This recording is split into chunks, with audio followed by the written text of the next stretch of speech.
9, 2026 meeting of the Architectural Board to order. To start the meeting, we have a couple motions. The first would be to vote on the audibility of remote board members. We are going to have a remote board member, but not yet, so we'll take up that motion later. The next motion would be for public comment time limitations. The ARBs, how long each member of the public will be able to speak during the public comment periods. The public will be allowed to comment after consent agenda items and after each action item is a standard ARB practice. Do I have a motion? Mr. Kalinsky. Chairman, I move that each member of the public have 3 minutes to speak. Is there a second? Second by Ms. Orr. All those in favor? Aye. All those opposed? Any abstentions? Members of the public will have 3 minutes to speak after consent and action items. The meeting recording will be posted online within 10 days. As standard ARB practice, we read our statement of purpose and intent of historic overlay districts at the beginning of the meeting, and Mr. Burns has kindly volunteered to do so this evening. Thank you, Mr. Chairman. Historic overlay districts are created for the purpose of promoting the general welfare, education, economic prosperity, and recreational pleasure of the public through the perpetuation of those general areas or individual structures and premises that have been officially designated by the Board of Supervisors as having historical, cultural, architectural, or archaeological significance.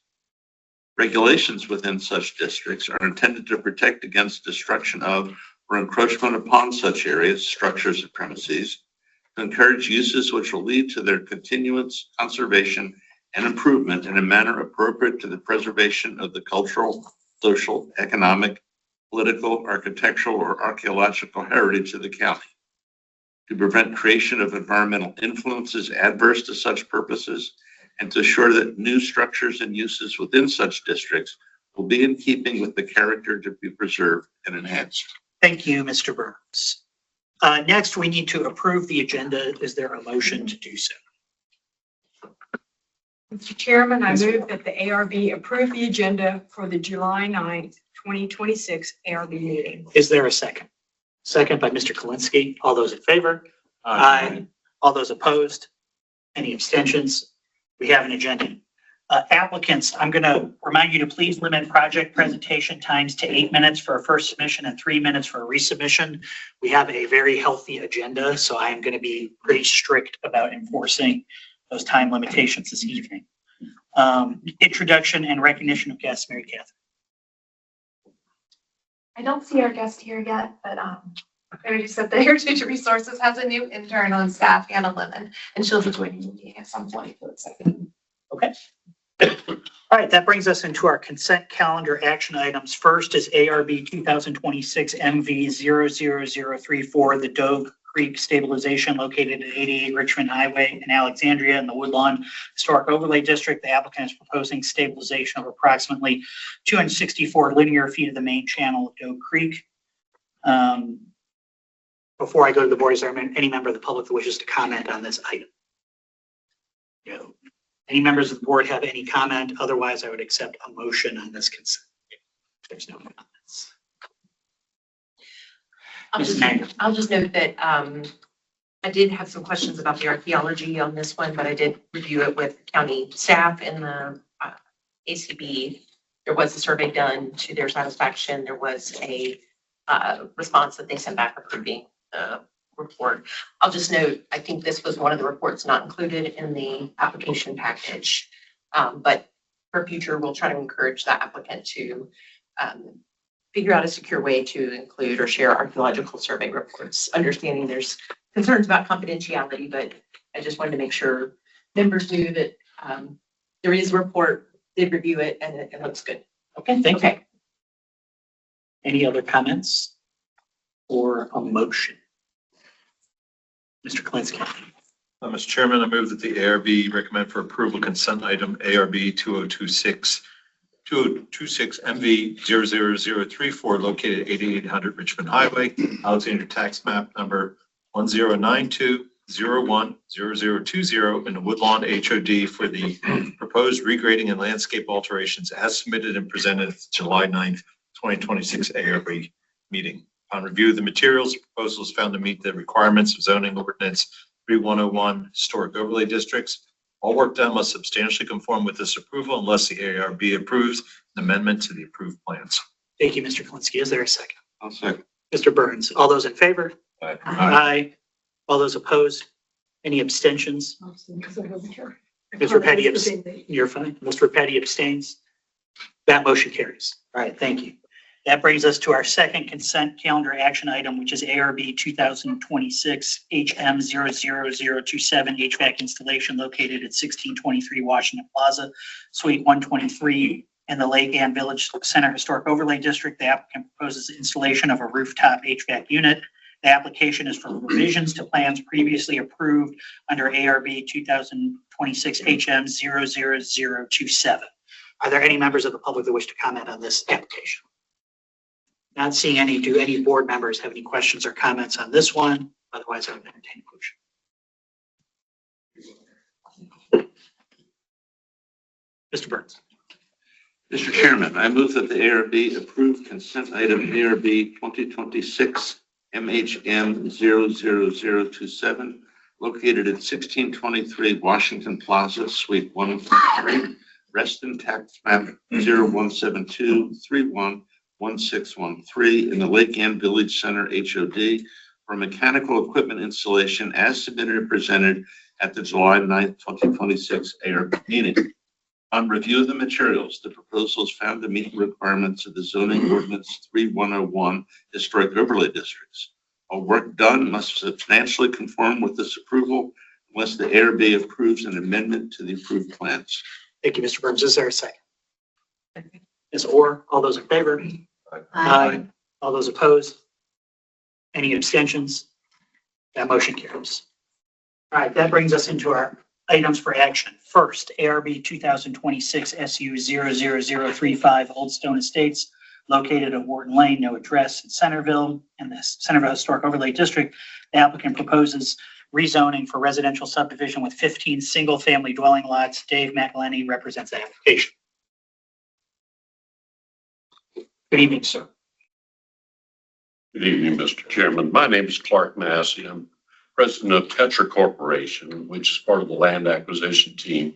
With me this evening is John Regan, who is president of the Christopher Companies, the owner of the property and the applicant.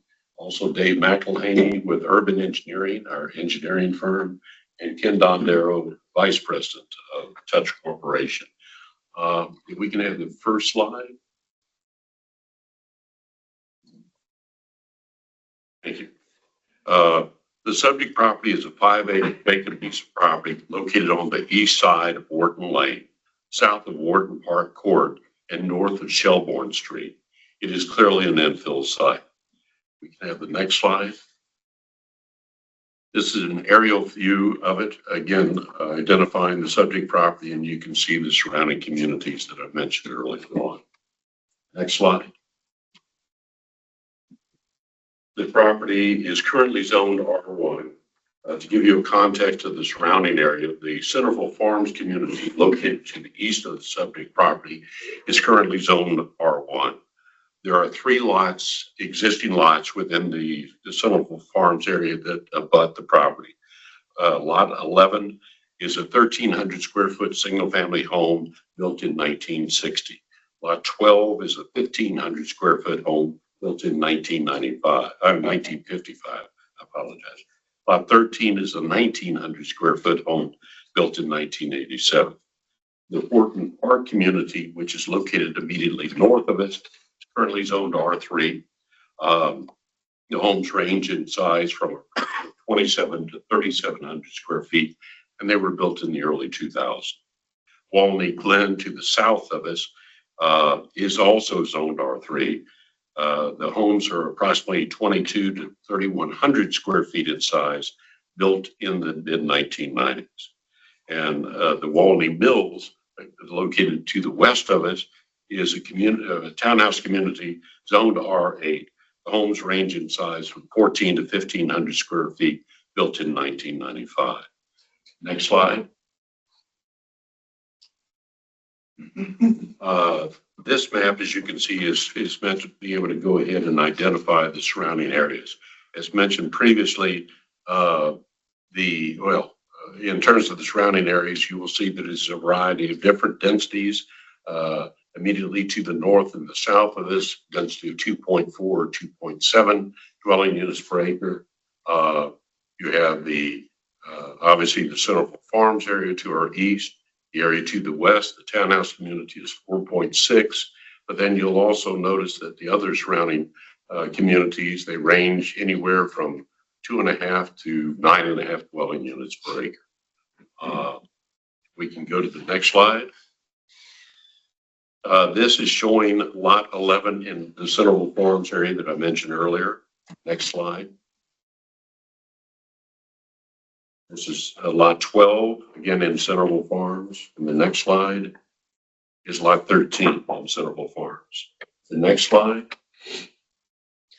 is the Wharton Park community, which is located north of us.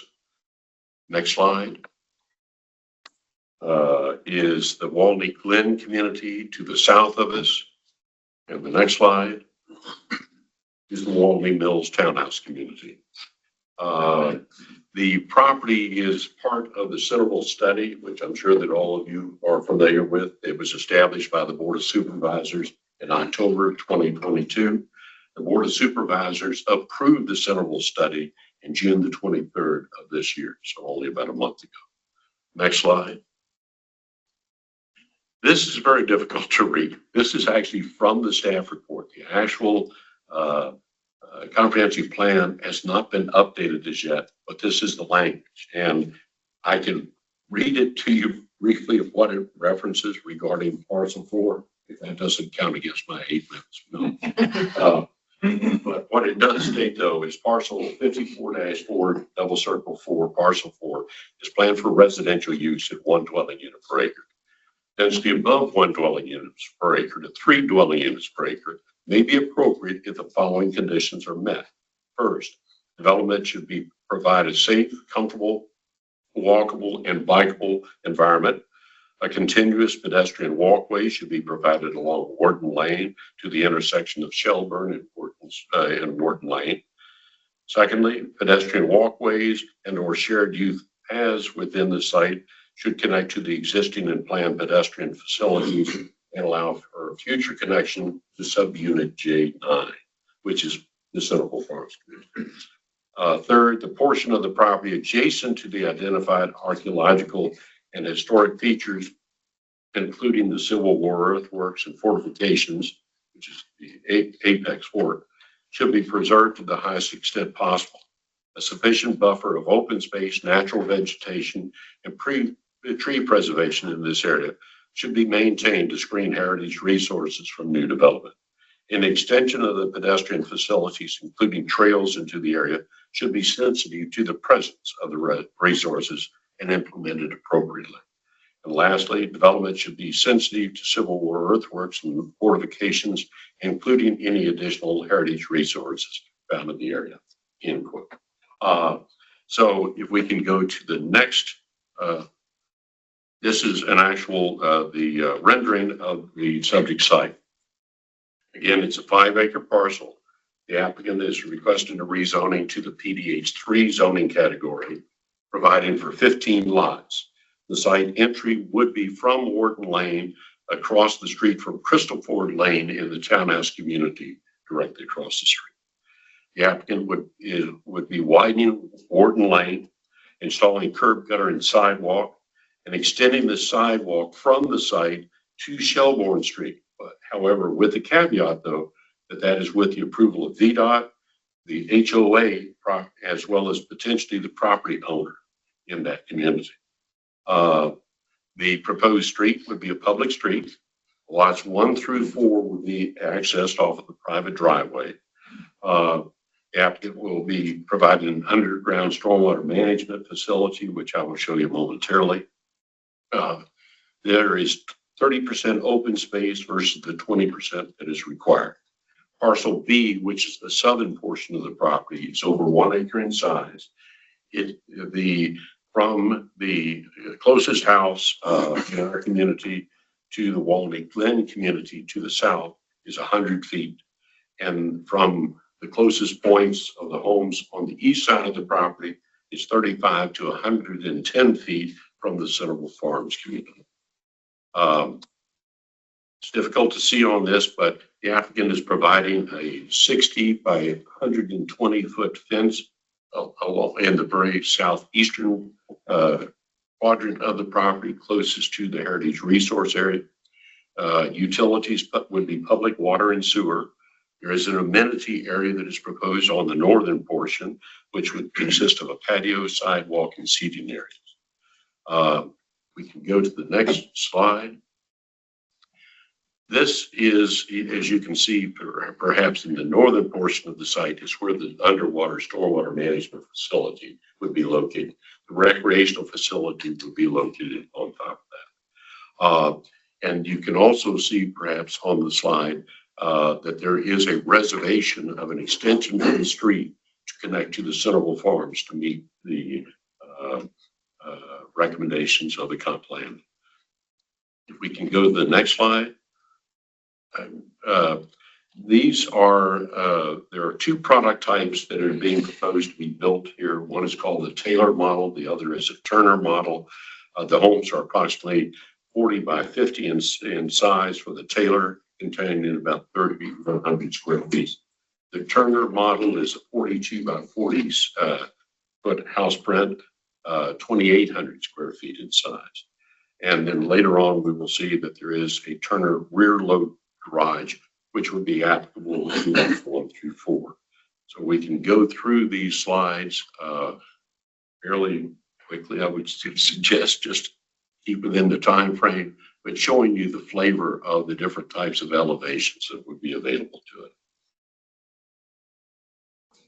And these are, as you can see, a craftsman style homes. This is the last unit that I had mentioned to you, which is the Turner model with the rear garage, which would be on lots 1 through 4. Next slide. This is a conceptual monument entry feature. Obviously, the name would be different. This is from one of the existing communities that John and the Christopher companies has built. Next is an existing fence, and this is the same type of fence that would be utilized in that 60 by 120 foot distance area. Again, that is adjacent to the Civil War area. With that, I'll open it up to any questions. Okay, thank you, sir. Before questions, comments from members of the public on this. Yes, ma'am. I wanted to speak. Sure. Can you just state your name? Kim Shepherd, Can you spell your last name, please? SHEPHERD. Thank you. Yeah, right up front's fine. Thank you. Our lot is the lot 12 on Summit Street, which is the east border of the 5-acre lot. We purchased our house 18 years ago with the understanding that the vacant lot in Wharton Lane was completely in the historic overlay district, which would restrict excessive clearing of trees and would limit development to R1. We attended a meeting given by Christopher Companies on April 2nd. The greatest concerns we had at the time were lack of buffer between our property and the proposed development, light shining towards our property from the turnaround, and well water. Plan called for water to be diverted to a vault on the corner of the lot. With that water collection, increased non-permeable roads and driveways, and high-density housing, we're very concerned about the future impact on the water table. Our lot, and I believe 17 other lots on Summit Street, do not have county water that's accessible. We're totally dependent on well water. John Regan, the president of Christopher Companies, said he would provide vegetation screening from the light and he could move things back to provide the buffer. We asked for a 50-foot buffer because that's what's given at the time when they developed Wharton Park, the adjacent community next to it. After the meeting, John Regan suggested to one of our neighbors that Christopher Companies could possibly run the water from the cul-de-sac at the end of Summit Street down the lots as far as the Wharton Lane lot touches and get us a reduced connection fee. We haven't heard anything more about that. May 20th, we attended and spoke at the county planning meeting. The commissioners and some other county planning employees seemed greatly concerned about our well water impact. I was also told that Christopher Companies had been told they had to move the development farther away from our property line. After a call and email to county planner, we got a reply on June 10th from Sierra Downey. She didn't have anything to share, but she said she would get back to us shortly with more information. She referred to our well water as a drinking well, so I'm not sure that she really understood our concern. Always my greatest concern is water. I think that needs to be addressed before any approval for Old Stone Estates is given. My next greatest concern is the density and buffer, which seems to be related. The lot on Morton Lane is in the historic overlay district and is supposed to conserve trees and free space and be a transition between the higher density townhouses and our 1.72 acre lots. It's unreasonable to squeeze 15 houses on a 5 acre lot that has land adjacent to the apex hoard that needs to be protected. In the meeting with Christopher Companies, it was even presented that public roads don't count in the density calculation. If that's true, how are they putting 15 houses on 5 acres with public roads as a part of that land? The 5 acre lot just down from the proposed Old Stone Estates development put 9 houses and has a 50-foot buffer from the adjacent lots on Summit Street. The proposed plan has a house 35 feet from our property, not the 50 feet. Density of 2.7 or 2.4 might be reasonable if water is available to Summit Street, like the adjacent communities. 15 houses is not. Thank you, ma'am.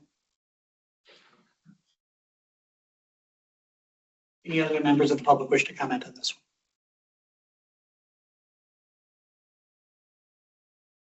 Whoever is going to answer questions can go back up. Yes, sir. So I'm opening it up to members of the board for questions and comments. May staff just make one comment for the record? Please. I just want to alert the board that the applicant has agreed after discussing with them to remove a lot of the architectural details that were initially submitted. I just want to be sure you're aware that you're not reviewing architecture at this time. You were initially supplied like a 300-page document, and they've since redacted the detailed architectural drawings. Those will come, if this proceeds forward, it'll come to you as a building permit for review of the architecture. They're just providing the general idea of what you might see there at this point. Okay. Thank you. Mr. Kalinsky, What are we asked to be, what are we, we're being asked to make a recommendation about the zoning, whether or not it should be rezoned from our. That's what we're being asked. But we just make a recommendation. We don't make the final decision. So that's you were voting on density here, right? Correct. Okay, gotcha. Ms. Repetti. So I have some questions. One is that you state that you have a 170-foot buffer from the trench, the fort. But that line goes from the center of the trench to the corner of that last house. So that's not a 170-foot buffer. Your buffer would have to be at the beginning of the feature. So you want to take it out of the middle of the feature, and then you don't want to move it into somebody's property. It would be at the end of their property line actually, or at the end of your tree line. yeah, I stated 170. I'm incorrect. It's 120 from the house. Can't read the lot number. I apologize, but from there to our southern boundary. So that diagonal line. No, straight line.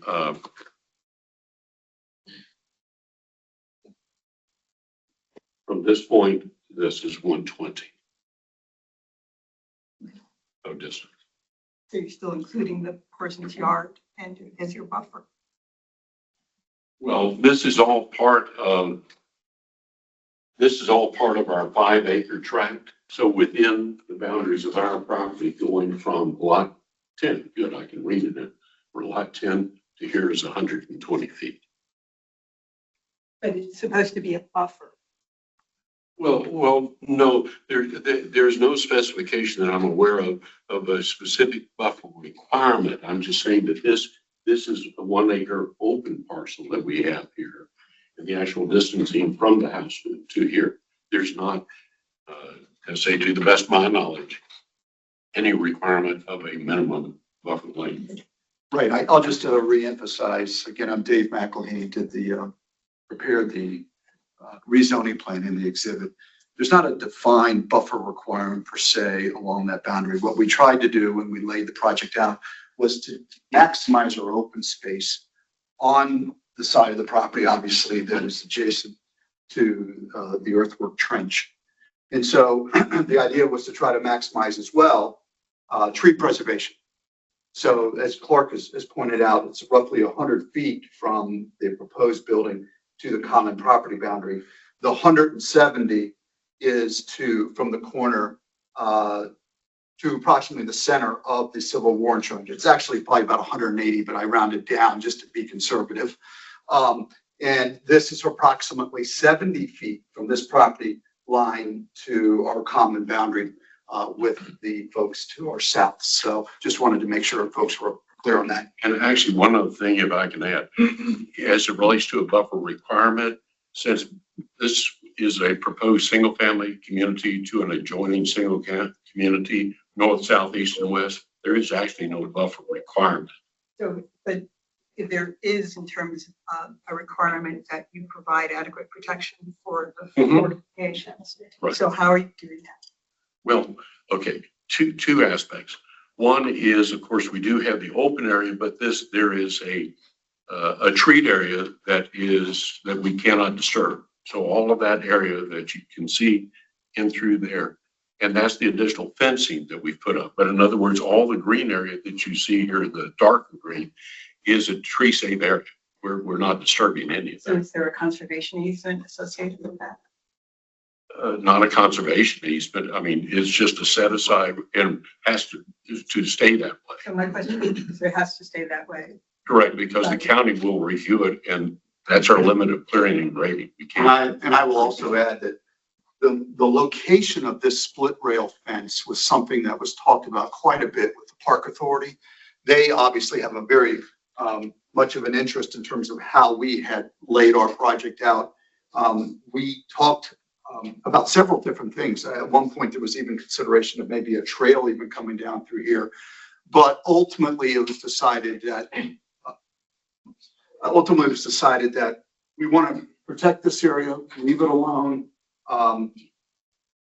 Applicant, can you put a split rail fence into? Because right now, the split rail fence that you saw the picture of, it terminates approximately here. So what we're proposing now with the application is to extend that split rail fence to here and then bring it up into the buffer area and give ample protection to that Civil War entrenchment. So we have a physical barrier that's proposed in that location. And who will maintain that? Sorry? Who will maintain it? The HOA. HOA. Yeah. Hi, my name is John Regan, I'm president of the Christopher Companies, and actually own the property and the applicant. I would think that we would put a conservation on the green space to make sure it's, is protected too. The county has requested that there is a easement, that we would have an area like that area where it's being fenced in, that they may want in the future to put a public access trail in that area. So in our HOA documents and in our proffers, it will state the fact that we will be granting, or that the HOA in the future, if the county comes back and says, we want to put a public trail into it, that the HOA will grant an easement to the county for public access to that area. So that's one of the things that they requested us to do, and I have no problem doing it at all. Do you have any other questions? I can go on, but if there's somebody else wants to. I have two questions. I have two questions. I don't care which order you answer. Jonathan, I don't know if you're able to get that slide back up that was up there before. Yeah, I was gonna say. While we're waiting for that, my other question is if you can answer Ms. Shepherd's concerns about the water concerns with respect to the community, and then I can answer. Well, when we had an HOA meeting, there was two of the properties, and correct me if I'm wrong, two of the wells, according to the homeowners, is their wells are at 38 feet, which is fairly shallow, which was amazing to me that they were that shallow. We are going to work with the county staff. One of the things there is a water line that's on a townhouse, Stanley Martin townhouse project that's right up the street from Summit. And there's water that is coming down the Summit. There's about a 1,100 foot difference between those 2 points. There's two water lines. We would be amenable to extending that water line down the middle of that thing. They would have to tie into that, they'd have to pay the connection fees to Fairfax County and some of that. So that would cost, it's a substantial commitment that we'd be making to do that line. If you know what the price of piping is today, that's a big All right, commitment. so that was my first question. My second question, just kind of following up on some of Mr. Petty's questions about the buffer, and I understand there doesn't need to be one, but I noticed that there's houses in the community below, right, that are, and then we have the earthworks trench to the right. Has anybody determined how close those houses are to the trench? Have you done a measurement on that? They're, so it's a, They're fairly tight against it, I would tell you that. it's a fort, so it's a circle. Yeah. It's a redoubt, and part of the trench is part of the structure is in somebody's backyard. The houses that are the Walney Glen houses were built before the historic district was expanded. We've done There's our part of studies. the land between Walney Glen and the fort. Yes, so now, so that corner is now, the corner just behind Walney Glen, where a portion of the fort is parkland. Yeah. And then the rest of the fort is in the two Summit Street properties. Mr. Plumpy? Yes, the residents that was up here talked about their well water. Are they on sewer right now? Public sewer or septic? It's, if you do any addition or new construction, you have to connect to sewer. They no longer let you redo or improve septic. So right now, are you on septic? We are currently connected to sewer because we did an addition. Got it. So we already pay some type of The fee. houses on both sides of us, I think, are septic. Okay, so basically you're paying the county a sewage fee, but not a Yes. water fee. So that'll be Yes. like an increase Yes, down the and we road. did find the connection fee was extreme, Connection fee is what? pretty Pretty extreme. expensive. The one thing that I think you know the rules, if they do not put like a public improvement project in, the water hookup fee is about $24,000. So they'd have to pay $24,000. Well, one of the things that we talked about in that meeting, in the hallway outside that meeting, was that if we put it in, we'd ask the county to allow them to hook up with under Under your building thing. So that the fee wouldn't go from 24 to about, if I remember correctly, 6,600 somewhere, or 7,000. Plus one 7,000. Got it. Thank you. So that Seems that like, would be a benefit for everyone in the community. and right now your well water, is it good or is it terrible? That's great. But in that meeting, you had one of your neighbors talked about having to talk to the neighbor next door not to do something so they'd have, the well would replenish itself enough When you to. have 17 houses on well water, put in at different times by different companies, you're gonna have wells at different depths. Yeah, so no, yeah. So it sounds like your new water system potentially will help resolve your concerns about running out of water. And we were happy when we were told by our neighbor that he was potentially going to do that, but I don't want there to be 15 houses put there and we don't have that guarantee that that would happen, and then later we have to But this dig sounds a new like, well or something. the landowner's willing to try and get you that guarantee. Yes, and if you can move that last house right Yeah. there, Okay, so it's Everything's a not. negotiable. okay, everything's negotiable. Okay, gotcha. So, thank you. Mr. Burns?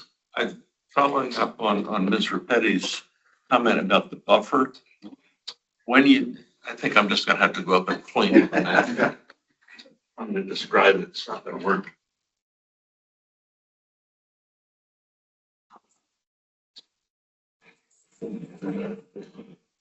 You said this was 20 feet, right? And then here to here was 170. Thereabouts. Okay. So then less than half of that is tree protection. So what are the homeowners in this buffer area allowed to do? Can they put a sport court back there? A porch, an addition, fencing? I mean, if this is a buffer, I expect it not to be an impediment into the buffer area. So what will be allowable within the property of each of these individual houses? Yeah, so here, just so everyone's clear, here is the proposed property boundary, which is plus or minus 30 feet from the back of the proposed units. And we would set our proposal up such that if they wanted to build a deck or a patio or plant a garden, we've set aside enough land so that they'll be able to do that. There still is additional common ground that is going to be disturbed for grading purposes, but a substantial portion of that area, as we've shown already with the symbology of trees, will all be preserved.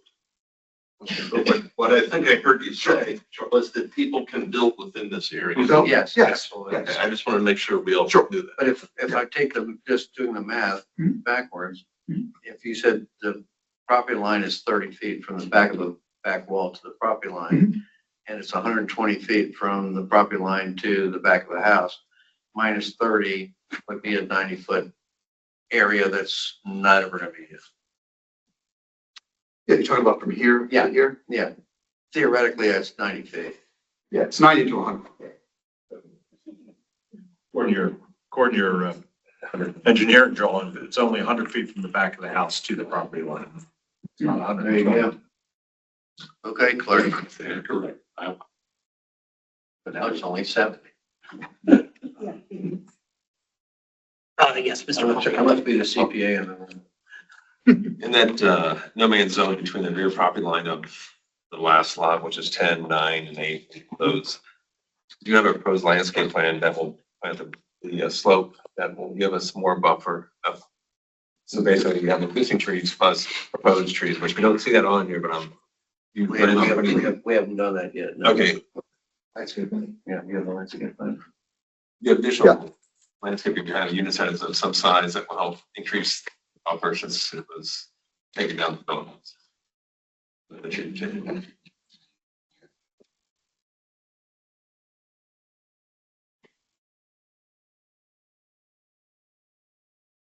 What page is in right now?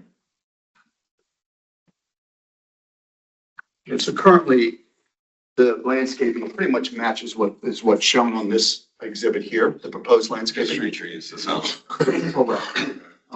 There's not currently landscaping proposed behind those units because of the preservation of the existing trees. So potentially, if we approve this, we could have a condition to have a, I or, no, I don't think we could do that tonight, but Okay. eventually they are Well, gonna, zoning, if okay. this They're coming went back. forward and got Got approved, it. they would be coming back. my fault. Okay, got it.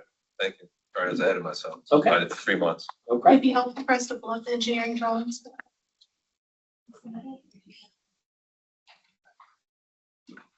It's up to you. You want her to bring up the engineering drawings? If it has the landscape on it, great. Sure. It's page 6 of the rezoning. Thanks, man. I don't have page numbers. That's in the submission. Oh, that, Submission material. Oh, it's not in your pack. of the rezoning plan. That's okay. Again, It matches the more illustrative. coming. There's not any more landscaping on the Understand. on the The rest of rezoning the drawings. they're hopefully more. Got it. Okay. Put it back. Got it. Okay. It's not reality. What's that? You're just But it trying to is get it a word. rezoned. Yeah. Sorry. You're just trying to get it rezoned. Yeah. So it will change. Yes, this is a great. It can. If every rezoning application, you got it approved based on the first submission, Man, you've been making money left and right. I'm buying my lottery ticket tonight. Fair enough. Mr. Burns. Yeah, the fundamental concern I have is that in this particular instance, this particular plot of land, 15 is too many. So I don't think that I could support it if the proposal is to rezone it for 15 dwelling units, which did I correct that? And correct me if I'm wrong, that was PDH 3? Correct. Is that what the proposal is from R1? From R1, correct. Okay. Just to follow up on that, you referenced, the properties that were maybe around it. You didn't really talk at all about the historic district and the guidelines that are applied to the historic district, which call for preserving and maximizing open space and tree cover, creating a sense of calm and spaciousness. And I think, you know, I agree with Mr. Burns, 15 houses, this feels very crowded. I don't get a sense of open space. The houses, the properties that are joining it are 3 as well, but they have quarter-acre lots with ample lawns, and so they're not really maximizing their R3 potential in a sense. They have more open space. So that I agree with Mr. Burns on that. Okay, I think a couple of points. One, as I mentioned, the change of the comp plan. I read to you the language that they're saying of what makes it appropriate to go from 1 to 3 dwelling units per acre. So that's what we've done is matched up in terms of those 4 bullet points that I mentioned. So if there is some specific recommendation or requirement that exists that says that it should be different, then we obviously have to abide by that. But in other words, for the 4 bullet points that were there talking about trying to preserve it, it doesn't mention amounts. Comp plan is only one part of it. You have to apply the guidelines of the Centerville Historic District because you are still in the Centerville Historic District. Correct. Yeah, I get, Mary Catherine, that's a question maybe staff can answer that. You know, I know the comp plan allows it to go to R3, right? I think Before it had a condition, development Right. constraint on it. So if we were, let's live in a world where we recommend the rezoning, are we then, if it comes back subsequently to us, locked into it has to be 15 units? Or if we say, you know, yeah, it can be R3, but the way that you're presenting it, maybe that's not what we want, and maybe 12 units is more appropriate or something like that. I don't know if we're locking ourselves in or if that's something that can be decided later. And I think that's something that we may need to know the answer to before I think we can get recognition. That's what it sounds like from what I'm hearing. May I ask a question? Well, one second, because I want Okay, so you're asking if the ARB were to recommend approval, to are R3. you locking in 15 units? Are we locking in 15? I think that would be a safe assumption.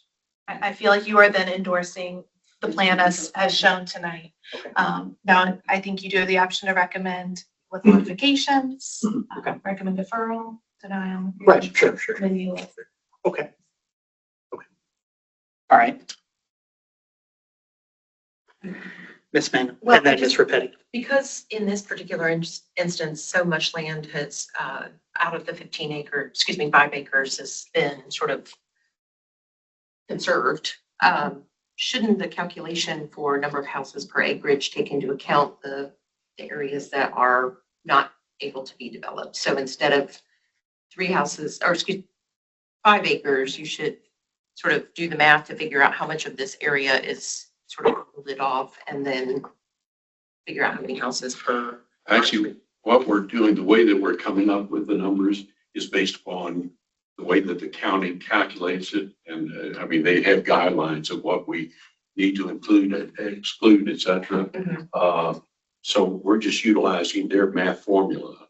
Even with the effort to try to buffer, Right, add some but- additional buffer. But Is that, just any landowner, not just this piece of property, then most landowners wouldn't go, oh, I'll put a conservation.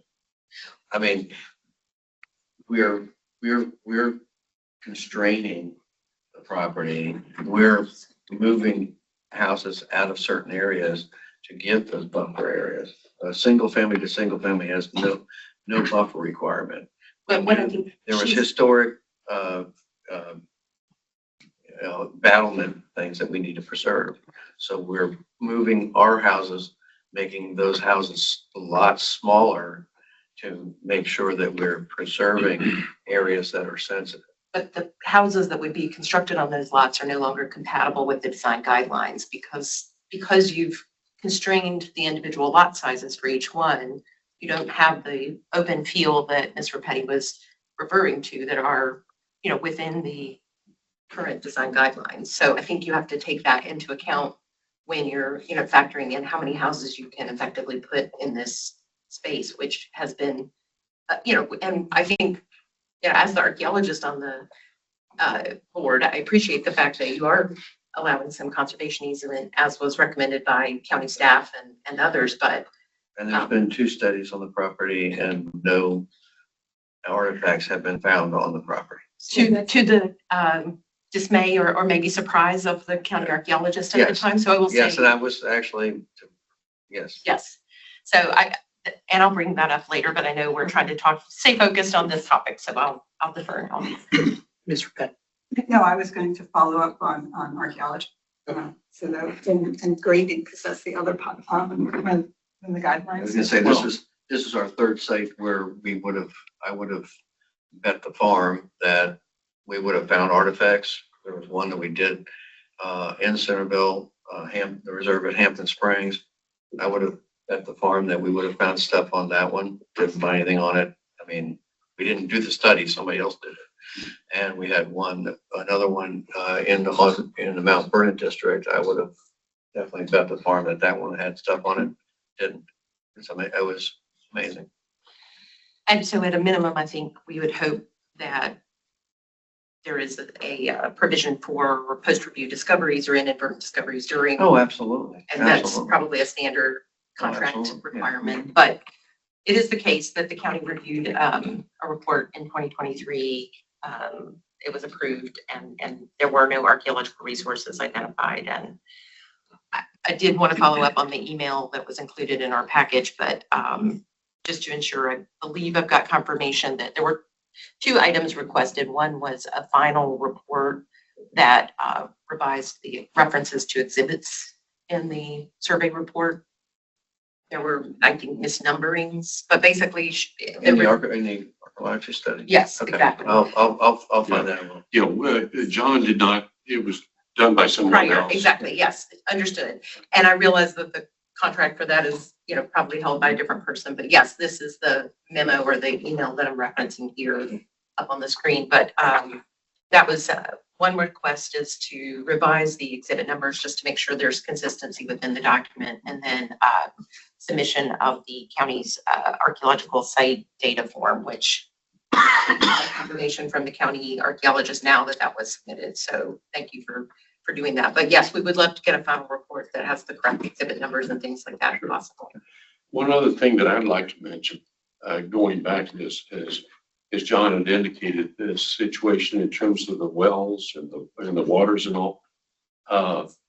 If it were, I mean, it's just coming down to business economics, if you will, that's there. If John had to go ahead or agree voluntarily, it's not required, to extend the water lines along all of Wharton Lane. I mean, there's clearly a cost to that, but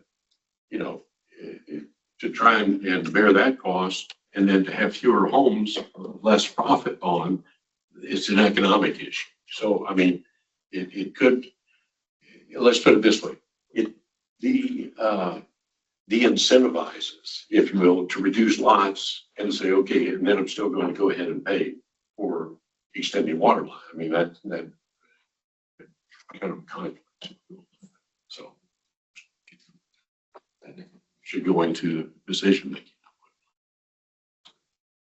Other questions or comments? I just, Ms. Repetti. so you, how much grading are you doing?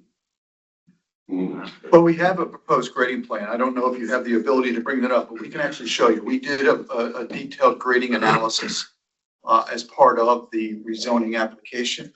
It's not in the PowerPoint. It would be actually in the rezoning drawings. And so you can see the proposed grading with regards to how that land is being shaped in order to accommodate those things that are necessary from a compliance with PFM and drainage standpoint. You actually had it. There it is.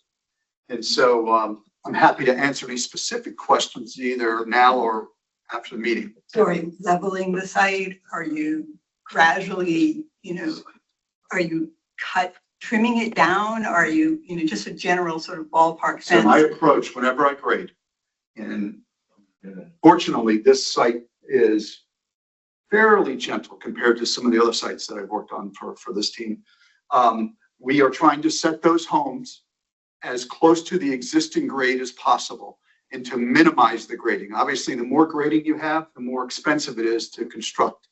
And so the idea here is to set these houses as close to grade as possible and then to make sure that we can drain it and minimize the grading after that. No more grading after that. Drain it and set them at existing grade. So this road follows the existing contours fairly closely. I have to make the road fairly straight and flat, but it does marry up with those contours pretty closely. You will see there's a few more lines down here. This is a drainage way, if you will. I'm bringing that water down to here and then over to the proposed pond, which is underground for stormwater detention. And then in the back here, a very small drainage way that dies into a storm pipe right here, and it brings it over to this underground detention system.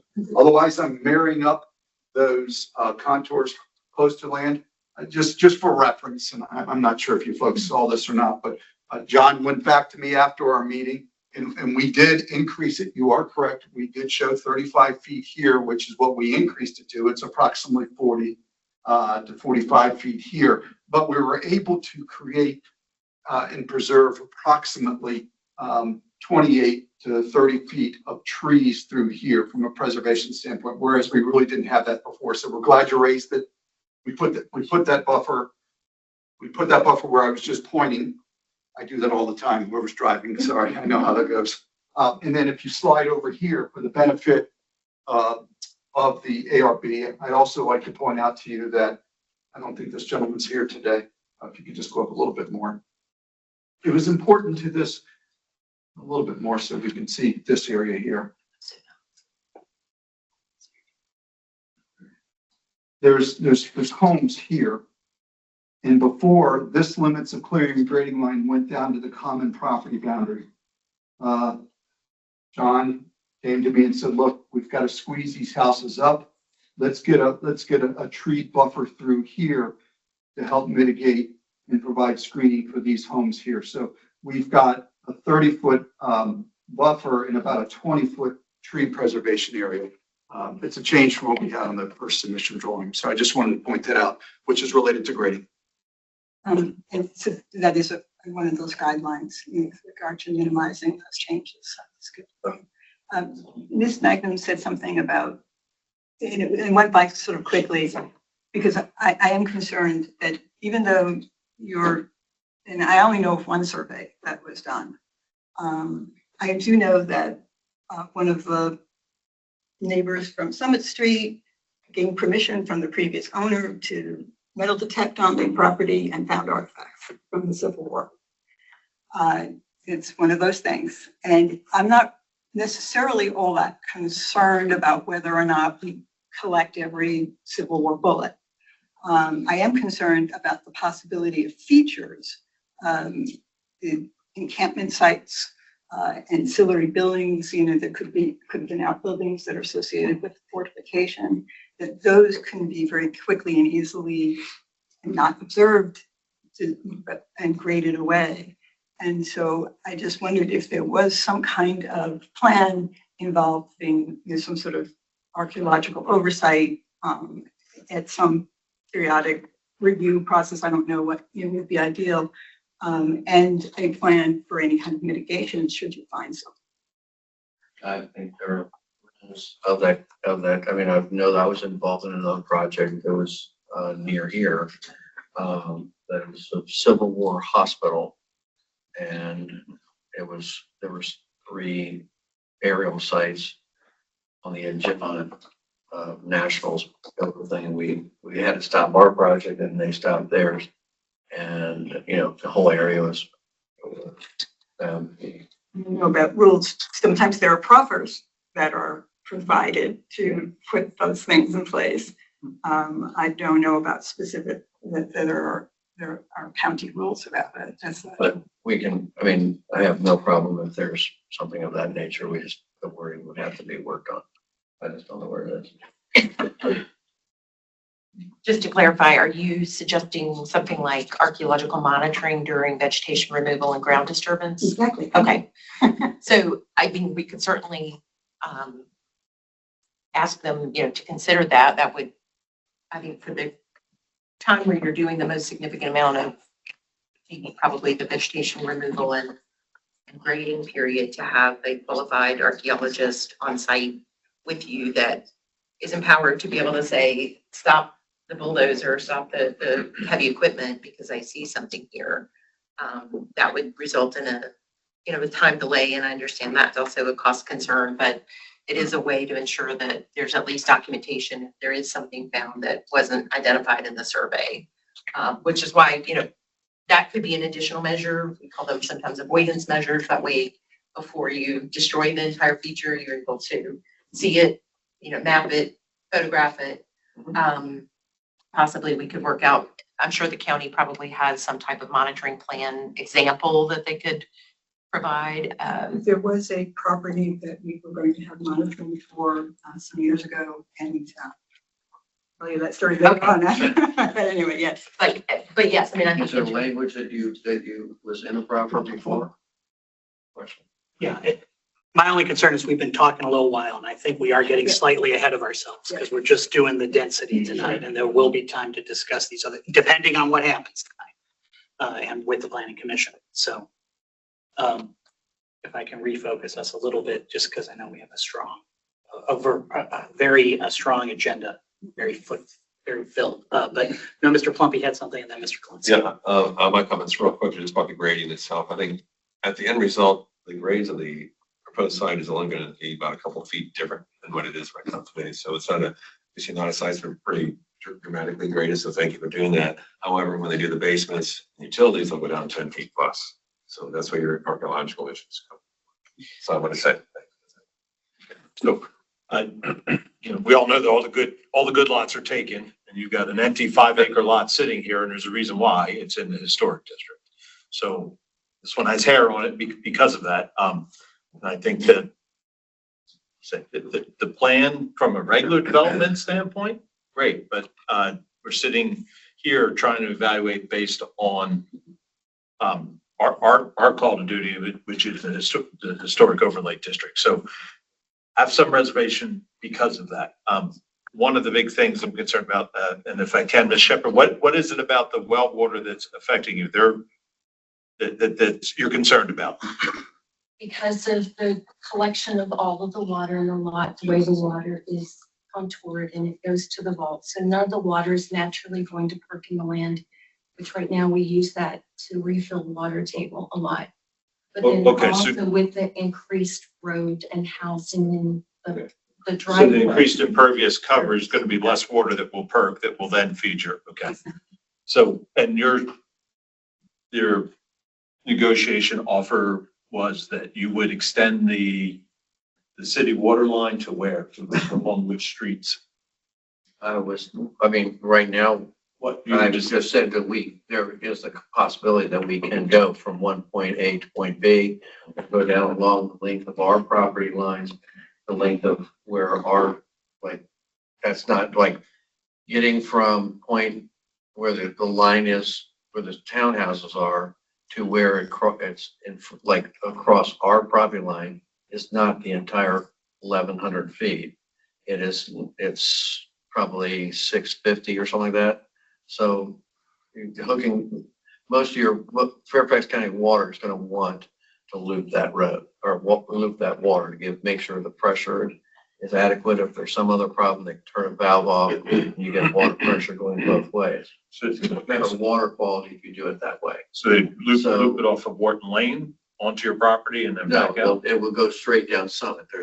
It would actually be a separate submission on our part as a PI plan, which means I have to go through another engineering and review process just for that water line going down the middle of that street. Okay, so and that would be Miss Shepherd Street, Summit. That's correct. Summit Street. And then on top of that, the cost of putting that water line down the middle of the street, also having to mill and overlay 25 feet on both sides of the open cut, having a VDOT bond.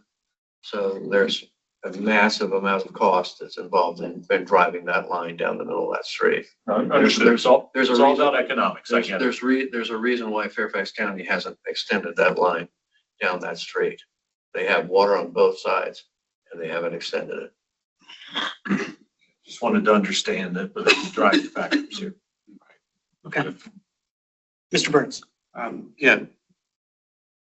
This project strikes me as one part of the county is in conflict with another. The new comp plan says R3 is okay on this site. Great, that's max, no more than. It doesn't mean you have to build R3. You can build fewer than that. But we then have the overlay district constraints that Ms. Repetti mentioned that says that you should be modest in scale, have more open space and stuff like that, which is in conflict. When you max out the R3 on these acres, that forces you to have cramped space, closer spaced houses, which goes against the guidelines that another part of the county established when they established the historic overlay district. So in retrospect, I kind of wish this had been a workshop where we might be able to discuss these things rather than a yes/no vote as an action item. I think that Then defer your decision to, I'm just stating my opinion, but there's a whole slew of people here who will have to make that decision. We can defer if you want us to. We normally have an applicant say that's what they want us to, and then we do, or you can have us take an up or down vote. If we were to deny something, I don't think that prevents coming back at another time. But up to you. if you guys want to study a little bit longer and have some more questions, I'm absolutely fine with that. Well, does anybody have a motion? I'm glad I'm not on death row. Mr. Plumpy. Sure, I'll be the scapegoat maybe perhaps. Mr. Chairman, I move that the ARB defer action item. ARB 2026 SU 00035 located on tax map 0933200024 in the Centerville HOD for the proposed rezoning as submitted and presented on the July 9th, 2026 ARB meeting. The motion to defer is due to potential assessment of the amount of density and potential site improvements to provide additional buffering from the historical Civil War site. Okay. Is there a second? Seconded. Second by Mr. Burns. All those in favor? Aye. Aye. All those opposed? Or opposed? Any abstentions? All right, the deferral carries. It's deferred. We haven't made a decision one way or the other. Thank you. Here. All right. That brings us to our second action item, which is ARB 2026MV00033, front entry alterations at 7711 Elbow Road in the Howland Hills Historic Overlay District. The applicant proposes alterations to the front entry. Peter Braun represents the application. Yeah.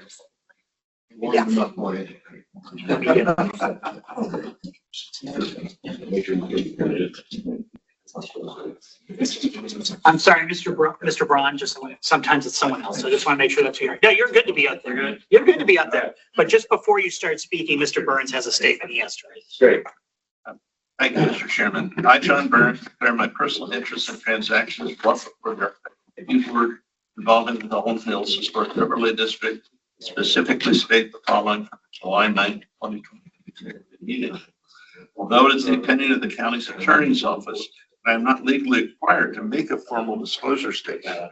I am making this statement regarding action item A or B 2026 MV 00033 7711 Elbow Road entrance and workshop item ARB WK 2026 MV 0012 2203 Martha's Road Screen Porch Edition in the interest of transparency and to avoid even the appearance of a conflict of interest.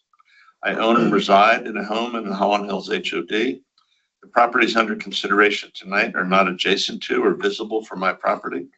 I have not worked with or received a gift or benefit from anyone associated with these projects. Accordingly, I'm able to participate in the transactions fairly, objectively, and in the public interest. Thank you, Mr. Chairman. Thank you, Mr. Burns. My name's Peter Braun. You can go by PJ, but I promise this will not be as complex as the agenda before me, so I can make it We hope so. short and sweet. No Civil War artifacts on my land that I know of. I live in Holland Hills. I'm also, my team, the Braun team, is the neighborhood specialist there for real estate, so I can arguably say I've probably been in more of these homes than anyone else, so we know them very well. This is a project that my team is doing, and we are asking to move the front door over one window panel. And if you go to a slide, next slide. This is the original home. It's a typical Charles Goodman home with T111 siding, floor to ceiling windows. Funny joke in Holland Hills, you really don't know what your front door is because a lot of these homes have multiple. This particular home has 3 front doors, so you get to pick and choose which one you want to use. Next slide, please. So is this the, Mary Catherine, is this the latest one that I had sent you? Right, so this is the one that you submitted yesterday. The Okay. one that you sent today, the file was corrupted, so we couldn't open it. Okay, I did upload it to it doesn't really make a huge difference. I can still talk about it, but on the Plus system, I went to the original application and uploaded it there as opposed to the resubmitted application. So we have this tonight, and we also have your revised and initial submissions. Okay, no problem. If you want us to pull those up for drawings. Either way, it has a different photo, but I can still talk about it, no problem.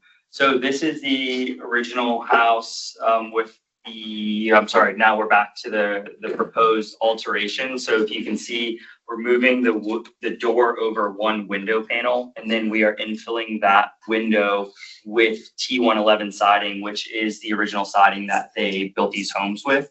So the reason we're asking to do this is, I believe the next couple of slides will show interior.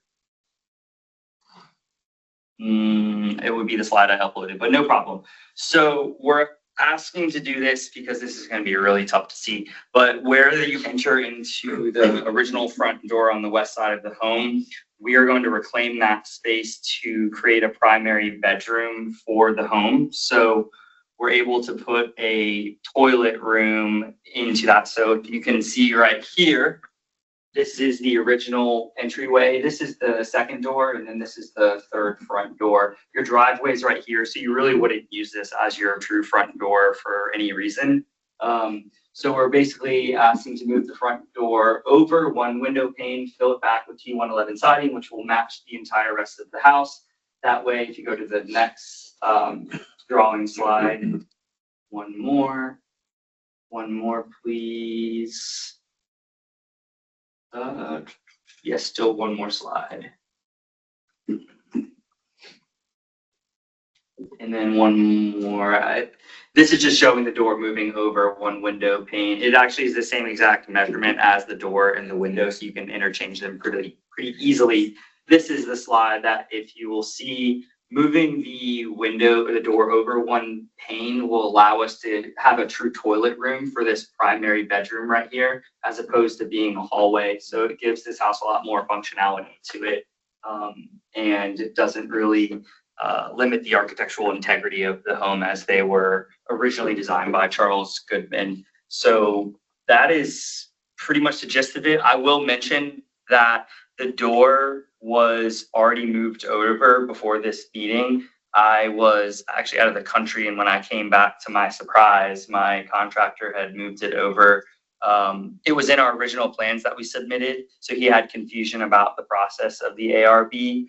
It's something that could easily be moved back if for some reason it is voted no, but I did want to mention that it was already moved over, and we were transparent about that from the beginning, and included that in our original plan. So my apologies. That was in our updated slides. You could see what it looks like right now, but we're going to keep the transom windows up top, and pretty much everything else stays the same about the house. Okay. Members of the public wish to comment on this one? No. All right. Board members, questions, comments?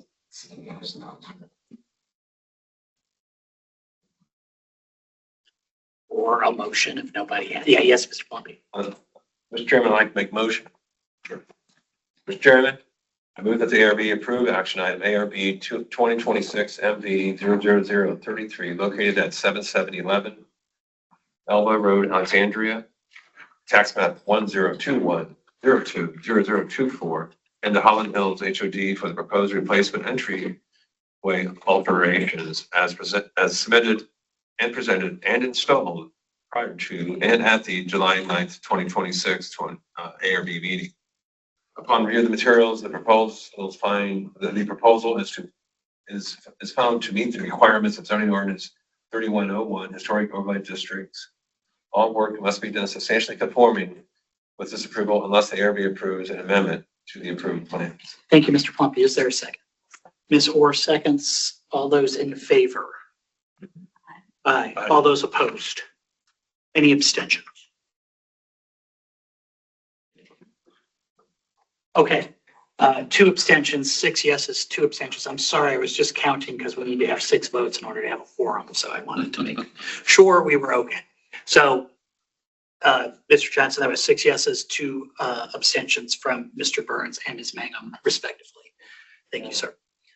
Thank you. That motion carries. Thank you, sir. Have a good evening. Appreciate it. Have a great night. You too. All right, that brings us to our third action item, which is ARB 2026HM00028 HVAC installation at 1603 Washington Plaza in the Lake Ann Village Center Historic Overlay District. The applicant is proposing the installation of mechanical equipment.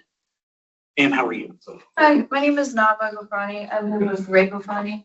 We're from Zagros Heating Air Conditioning. We propose installing a, sorry, I can't read that far.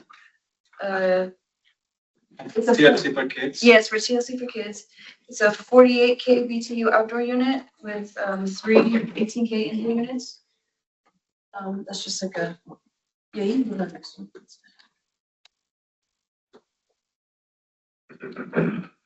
Just like a quick overview of the equipment and then the description and the website of the projects. This is our proposal.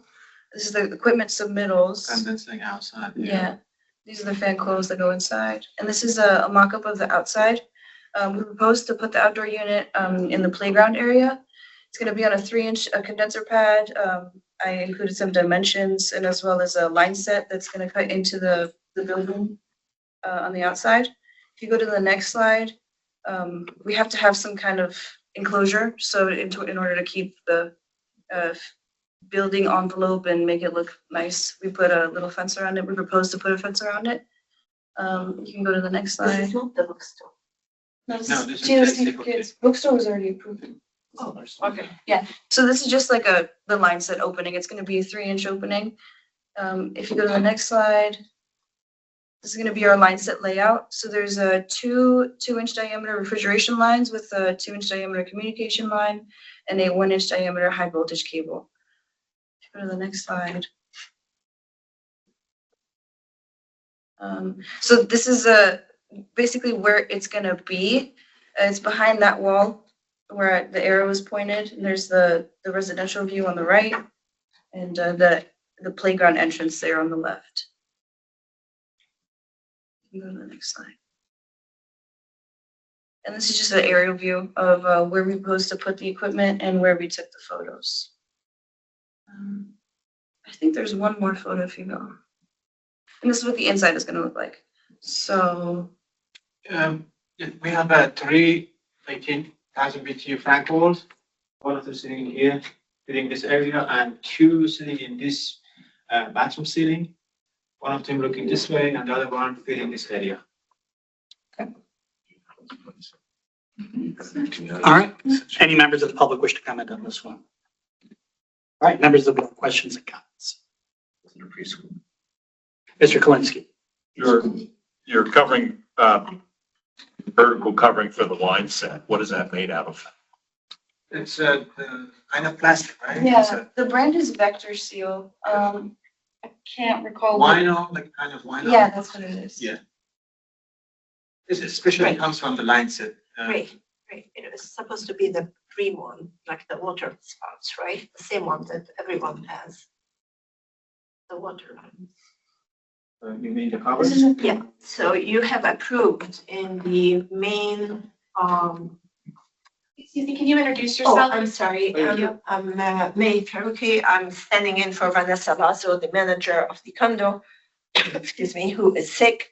I'm the owner who's been coordinating all of these with management. So we have had block, all residential applied to you people for a block agreement approval. And in that, you will see that in the next slides for the other commercial units, all the line sets were supposed, in agreement with ARB, to be covered with a cream color line height that basically looks exactly like the water lines heights that we have, the water drains that we have right now at Lake Anne. So the color here is not correct. It should be the cream color, that's it. But it would be like all the other water drains that are there. Okay, thank you. There you go. Mr. Plumpy. Go ahead, Mr. Clancy. No, I think he's good. Okay, sorry. So are you well, first of all, on this air conditioner, on this HVAC system, condenser outside is to support the school? Is that what this is, or child or Yeah. daycare? Whatever it is? Okay. Daycare, gotcha. And I guess the only thing I would say is if your enclosure could be a little bit more substantial. I think right now this wood slats, some kids can put little fingers through this stuff. I know there's certain distances for HVAC. The fence can be right up against it as long as there's a gate that opens up for the HVAC. So generally there should be a 3-foot zone interior wise. So that enclosure gets larger. So they can service it, excuse me, at least a 2-foot zone, 3 to 2 foot zone. So right now, if you put it right up against it, which you're allowed, as long as that panel is removable to service it, if all the panels are removable, but my concern is that little kids can put their fingers through there and but so I think if maybe it could be something that is architecturally a little bit more discouraging to put your fingers through there and so forth, arms, I think that would go a long ways. Right now, it's a slat that looks very similar to the existing fence on your property right now. I think you need something more robust so that be safe than sorry later. And I would speak with your contractor to determine what that size of enclosure is, because right now, it looks like you're right up against it. I don't think the contractor. Yeah, we're gonna stay away. And plus the building, the distance from the building to those are usually 2 to 3 feet as well for airflow and so forth. So I don't know if this is a real representation of what it's going to be exactly. So that's how I'm a little concerned about that.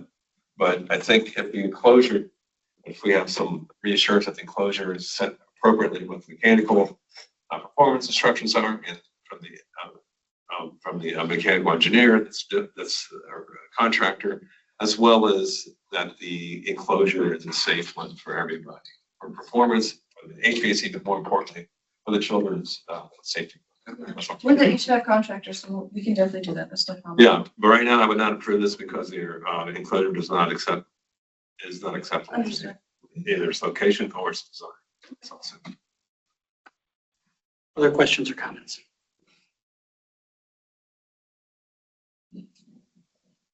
Or a motion? I can't make one.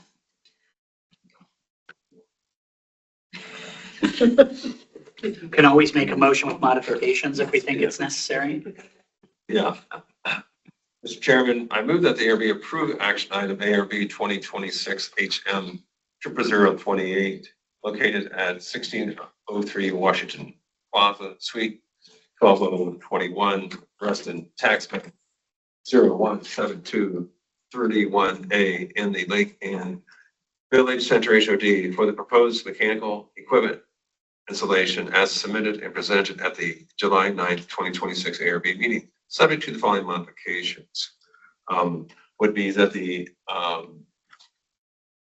applicant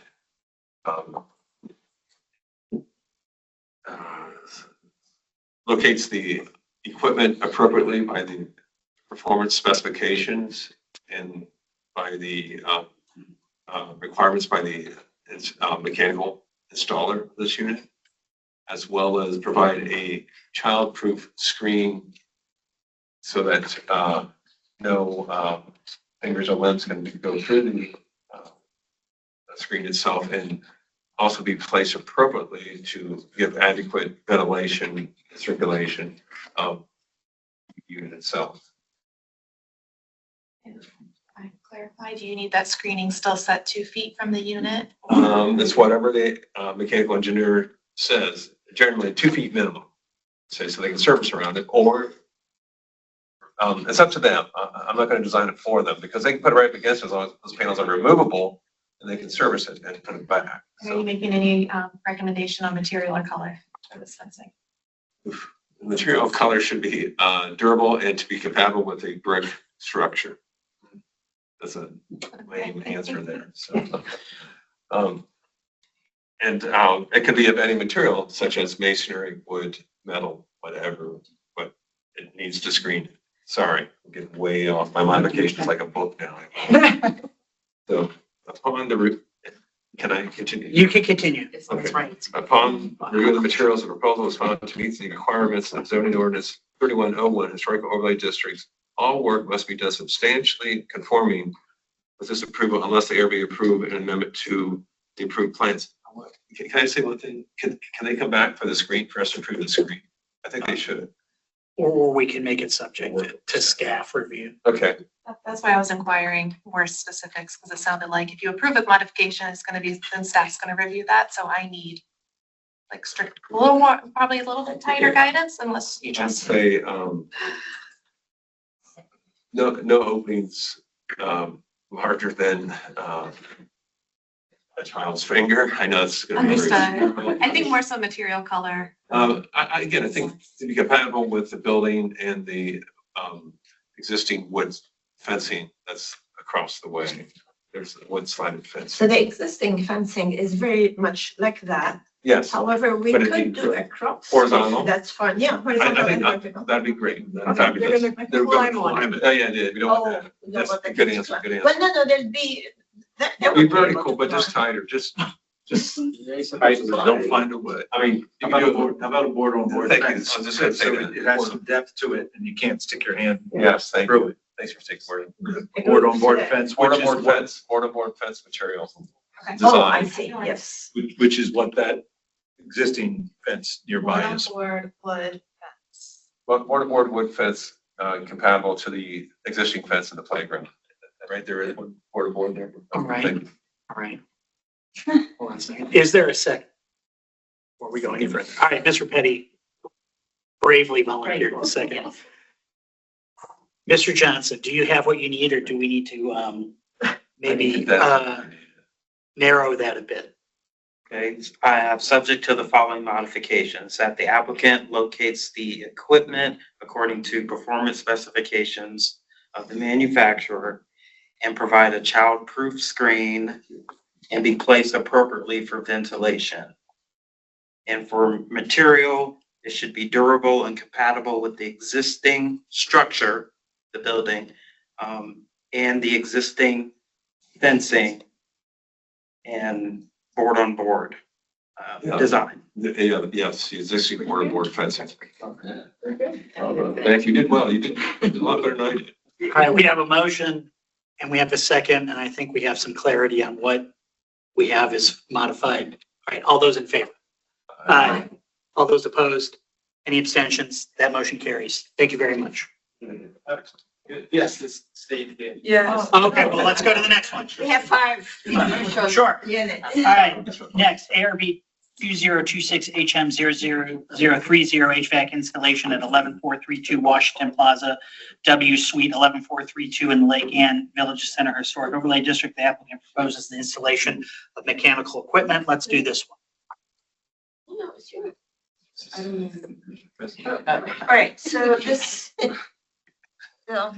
is a small commercial unit in the Quayside building downstairs. It has it is so small that the heat pump that it needs is very small, less than 200 pounds, and our engineer has determined that anything less than 200 pounds can be put on the roof, so it could be put on the roof with a pad.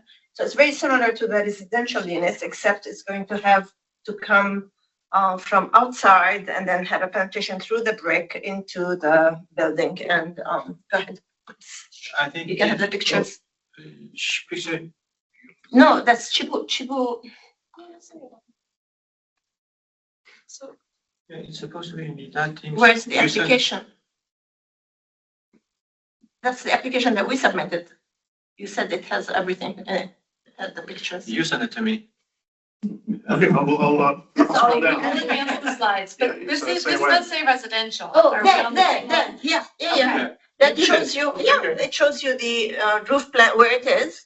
And then if you go down further, you have the pictures. Can we go back to that There you slide? go. I'm sorry. I just want to confirm because we have, where it says 11,422 on here. And then there's an 11,432 and it looks like it's pointing at the 11,422, but Well, it's under it. It's three, so you have three units, one above the other. Okay. Two residential and then Okay. one commercial. So then I guess let me clarify my question then. Where there's 11,422's highlighted in green on there, and there's a gray box above it, and then there's a dotted line to a red circle. Is that gray box where it is going to be located on? No, that here is the line set for the roof that's going into the residential unit. So that's not it. Well, the line set appears to be the red circle, Yes. and it says the gray box is the proposed condensing unit location. For 11,432. Well, That's not the unit that we are looking at. Oh, she didn't. So it should be 11,432. I'm on page, what page do we have up there right now? 'Cause I might be, R4-3. I'm on R4. So, And you have it on 11,422, right? So, Yeah. all right, so this is, are we operating on HM 00030? Is Correct. that what's up on the screen? Because that doesn't match what I've got for 00030. This one here is 4430. The case number. No. The case Oh, the numbers. case number, I'm So sorry. this one, first off, so make sure, Ms. Clancy, you got the revised PDF that was uploaded to Ignite on Monday. So we have to revise it. This one is supposed to be for 4 residential units listed here. No, the one that we are applying for. This one is for those 4 addresses listed there. That's what's in the application. Those, the residential applications have been approved, all of them. And the condominium approves them on the basis of all the specs that ARB approved. Those are not subject here for approval. They've been already approved. You have approved everything. Why You've did you approved- submit this application? Not me, that's not the manager, the assistant manager. The assistant manager did that. I just I'm wanted not to- sure why they did that. Right, I'm just trying to make sure that we know what we're talking Yeah, about, because I'm pretty confused. I'm on item number 4. And you were on page R403, where you were looking at. And that's all you Yes, have here? R-403, Right. and it matches your drawing there, but that's not what. was on I the agree, sheet. I agree with you. So that's what I'm trying to figure out. can you go back to the drawing? Just trying to make sure I'm not right. If you're the one that got from the download, it's just this. Download. Yeah, that's exactly what I was looking at. Right, yeah, that's what we're looking at, that's not what's up there. Just this one. This says. Oh, no, we That's do not- have it. Okay, all right. So we're- I'm understanding why they're doing Okay. I didn't know you were doing. So this is the application that she sent. You should have that one. Bringing snacks. Yes, I'll try. I have 432s. So that one is number 7 on the agenda. Oh, We are on number 4 I'm right now. sorry, I apologize. So it's number 7. Why did you tell me? She wrote this one. We're discussing the address. You're discussing something different. 11,432. When- Washington Plaza. And Well, so, one second. Mary Catherine, when I look at page R403, which was in our materials, where it's pointing to where the units are located, it's showing 11,422. Now, it looks like what's up there is pointing to 11,432, but that's not what I have. What I have is pointing to 11,422. That is correct. So I'm on, That up there is different. I'm not sure how that could have happened. we're on page 35 out of 85. Correct. We're on page 35 out of 85. We're not considering any residential This units. is for, but John, can you go back to the page with the little Excel sheet? This does include 4 units. Yes, these are for 14 residential units. Excuse me, I'm speaking still. Sorry, I 14, apologize. 11432, 11422. So it does include both of those units. Okay. I'm not sure why this presentation is different than what you have though. This concerned me.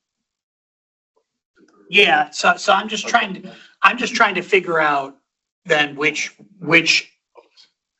because my original question was, I guess, twofold, was trying to figure out which addresses we're approving and then where the units are located, because I want to make sure we're being consistent with what we've approved in the past as far as sight lines and where they're located on the roof. May I say something here? Sure.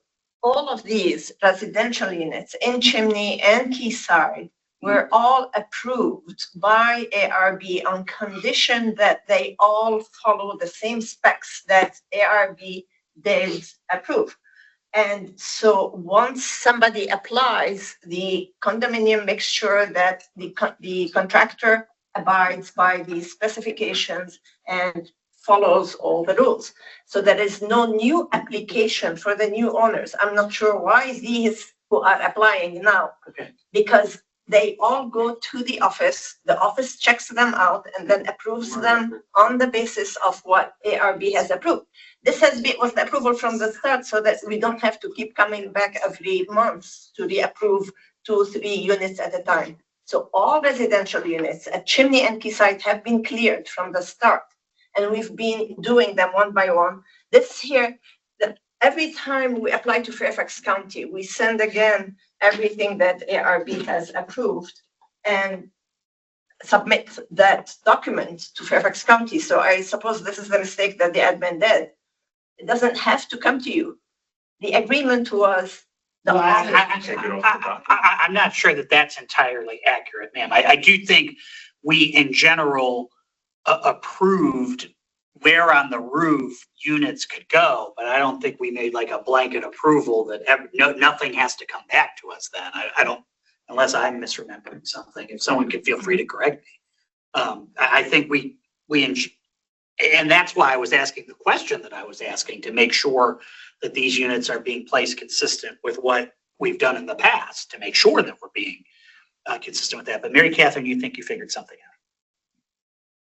Yes, so I'm not quite sure what page of the PDF you're on. We were on page 35 of 85. So I think that might be the issue. Yes, I noticed page 13 of 85 Is is where what you we laid are out, on the and screen. that was our, Essentially, they took the same roof plan, copied and pasted for each address. Got it. And just moved the errors. Got it. So I think you were ahead of us. Got it. No, I see 13 on this. Thank you. So, phew, Okay. we're all we on jumped the the same gun. page. We weren't- Okay. We just jumped the gun. So It would be helpful to have a site plan with each unit identified that you're asking for. We those are, areas. and actually the agreement. one second, ma'am. So Mary Catherine, just so I understand, because item number 4 has the 11432 address. Yes. Are we being asked on number 4 to approve anything other than 11432? You are being asked, can you go to the slide with the yellow heading? You are being asked to approve 11432, 11422, 11418, and 1628 Chimney House Road. They bundled these as they did a few months ago when they came in. And for whatever reason, 11432, That's just is the one. the Yeah. plus master address, I guess, for this. Got it. If you want to add that into the motion, please feel free. I don't know that that's necessary. I just wanted to make sure, and just for board members then, so it's page 1335, and the next one's on page 57. And then the last one's going to be further down. I haven't got to it yet. So could we, in the motion, put in those unit numbers right now? They And don't, then the last one's on page 80. they don't have that. It just has the one unit number. Yeah. And what were those unit numbers? It was 11432, 11422, 11418. When was the last one? 1628 Chimney House Road. 1628. You're gonna make Myself. Okay.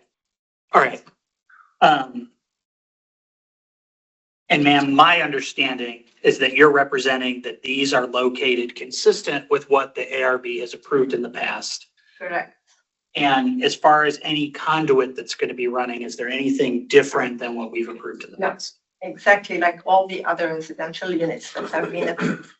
Mr. Kalinsky. Well, there is a provision here for the line set to come along the outside wall. Exactly. Yes. There are the lower units in Quayside where the line set has to come along down the brick wall outside. That's the Okay. only way you can go in. And what, can you comment on color and material for what that conduit is? And actually, you have several pictures of those with the water drains. You can see those in some of the pictures. They'll be similar to those. Just keep going.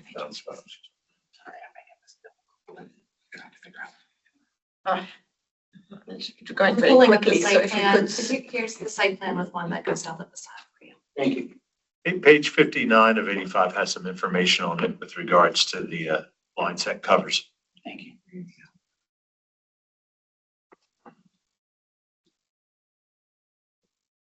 $59.85. I see it in the lower rating.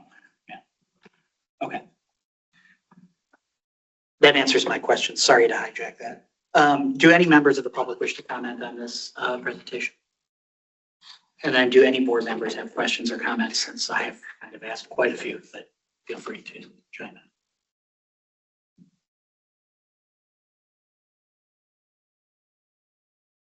If not, I would entertain them.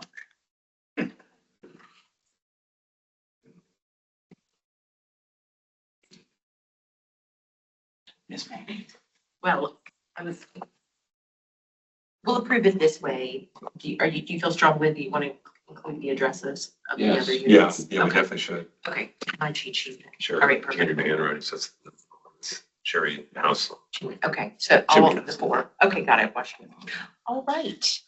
Mr. Chairman, I move that the ARB approve action item ARB 2026 HM 00030 located at 11432 Washington Plaza West, Suite 11432, Reston Tax Map 0172-311-0432 in the Lake Ann Village Historic Overlay District for the proposed mechanical equipment installation as submitted and presented at the July 2026 ARB meeting, subject to the following modifications.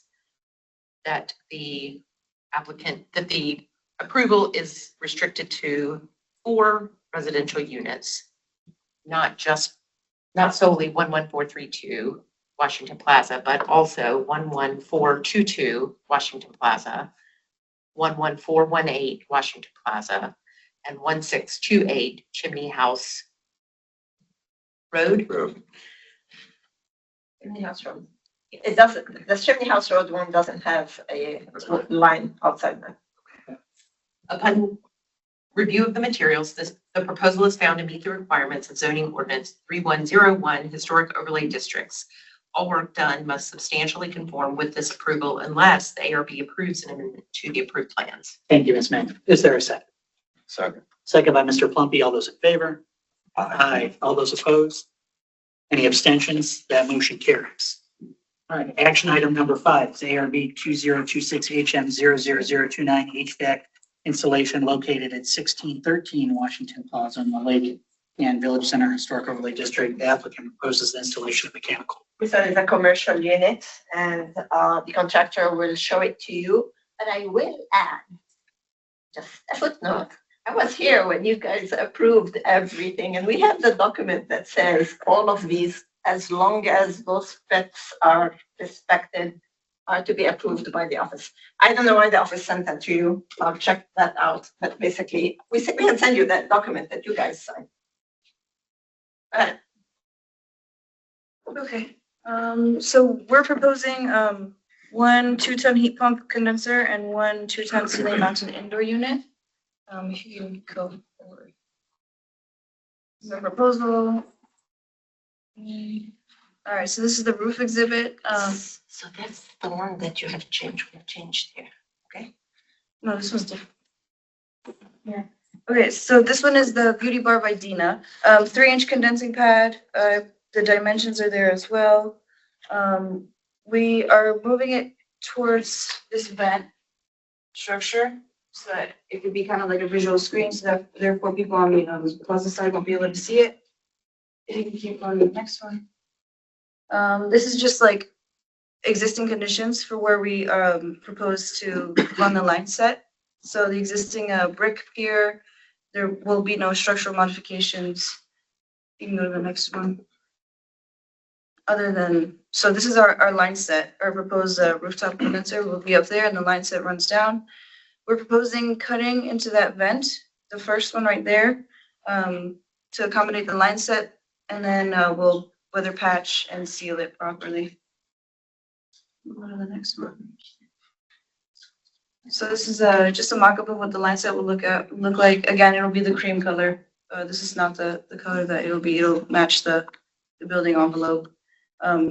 Modification will be minor. It's about 3 inch by 5 inches. Make sure to seal that properly, and if you can go to the next slide. That's how the line set layout will be roughly. 2 refrigeration lines, 1 communication cable, and 1 high voltage cable. Can you go to the next one, please? So this is what it would look like from the plaza, which is basically you can't see it. The next slide, please. This would be from in front of the coffee shop. So it's hidden by the parapet, the wall parapet. Can you go to the next slide, please? And an aerial view of where we propose the rooftop condenser, and then the 2 shots, the 2 photo visuals of where we got the photos. Okay. I think there's one more photo. Is there? Nope. Oh, those are the submittals. We're fine. Okay. Any members of the public wish to comment on this? All right, board members, questions or comments?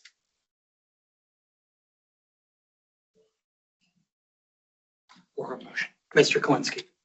All right, Mr. Chairman, I move that the ARB approve action item ARB 2026 HM0029 located at 1613 Washington Plaza, Reston Tax Map 0172311613 in the Lake Ann Village Center Historic Overlay District for the proposed mechanical equipment installation as submitted and presented at the July 9, 2026 ARB meeting, subject to the following modifications.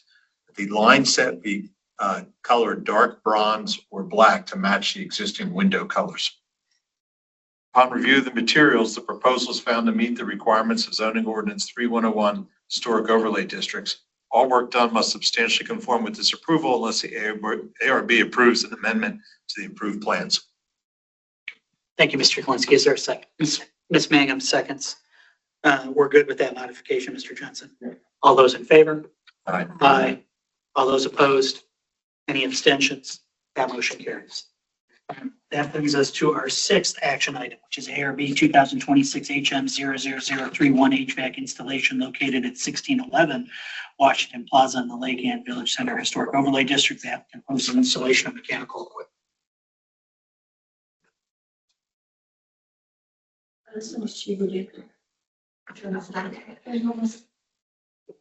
There's 2 locations. So This is the one you. this is the market, the new one. Yeah. Okay, so this proposal here is slightly different from the one that was submitted because it has additional pictures and the floor plan, which we forgot to put in the first one. So, go ahead.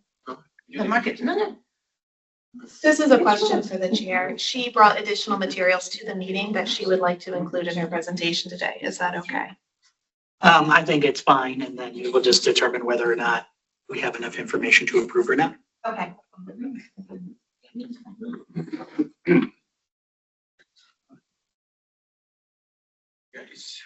Same as the rest of right? This one is, I'm sorry. For the bakery, right? No, this is not the bakery, this is Mr. Hong. Right, is this the one that you said? Can you go up to the first one, the first page with the cover sheet? Yeah, George Hong. George Hong, the market. Okay. The market requires a 5-ton unit on the roof. It is next to, right above, next to RCC. So, It's That's the roof? Yeah, it's the roof, yes, 1611 and 1659.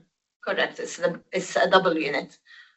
So it has, this is the location, but it's actually a 5-town because it's a market, it's a big market. Yeah, there is in a downstairs plaza level commercial unit. And I can't remember the square footage of it. It's about 2,000 square feet, I believe. I can't remember. Yeah. Anyway, it required a 5-ton unit, which requires therefore steel beams on the roof because the roof would not take, per our structural engineer, the weight of a 5-ton unit. And so you have here the pictures. If you go down, scroll down, you will have the, no, yeah, no, it will not be that. This is it. This is it. So, This unit, the cross of that, if you want to put the beam like that, this is the height, it's like 3-4 feet, but here it's like a 12, like 18 inches. There's going to be angle. We try to go like across and put the unit in here, in this corner. I think if you go to the next page, the next here. That's how it's going to lay out the outside units. Unit sitting on the roof. the face of the building is here. And the lines that comes through this opening, there is an opening goes down and penetrate to the building. This is it here. This is the That's the market. market. And the line set would be coming down, sorry, here. This is it. This is the sign. This is the market and the line set would be coming down here. Okay. So in, excuse me, in our materials, we have a photograph with a box representing the unit in 1611. Is that the location where it's going to be? Or is what you just showed us a different No, location? it's this one here. Is it- Because the. I understand that, but my question is that the same location as what's in our submission, or is it a different location? So it I'm is, looking, that's what I'm looking at. yes, I understand. Okay. It's the same roof, but it's not going to be on a pad. It's gonna have to be on steel beams, and so it's gonna be moved from where you put 1611. Okay. And so now I'm trying to get an idea of where on the roof it's going to be. If you go to that picture, you're going to see it on the roof. So if I go to, Yeah, there you go. Yeah. so if I, yes, that's the page I want to see. Where it would be.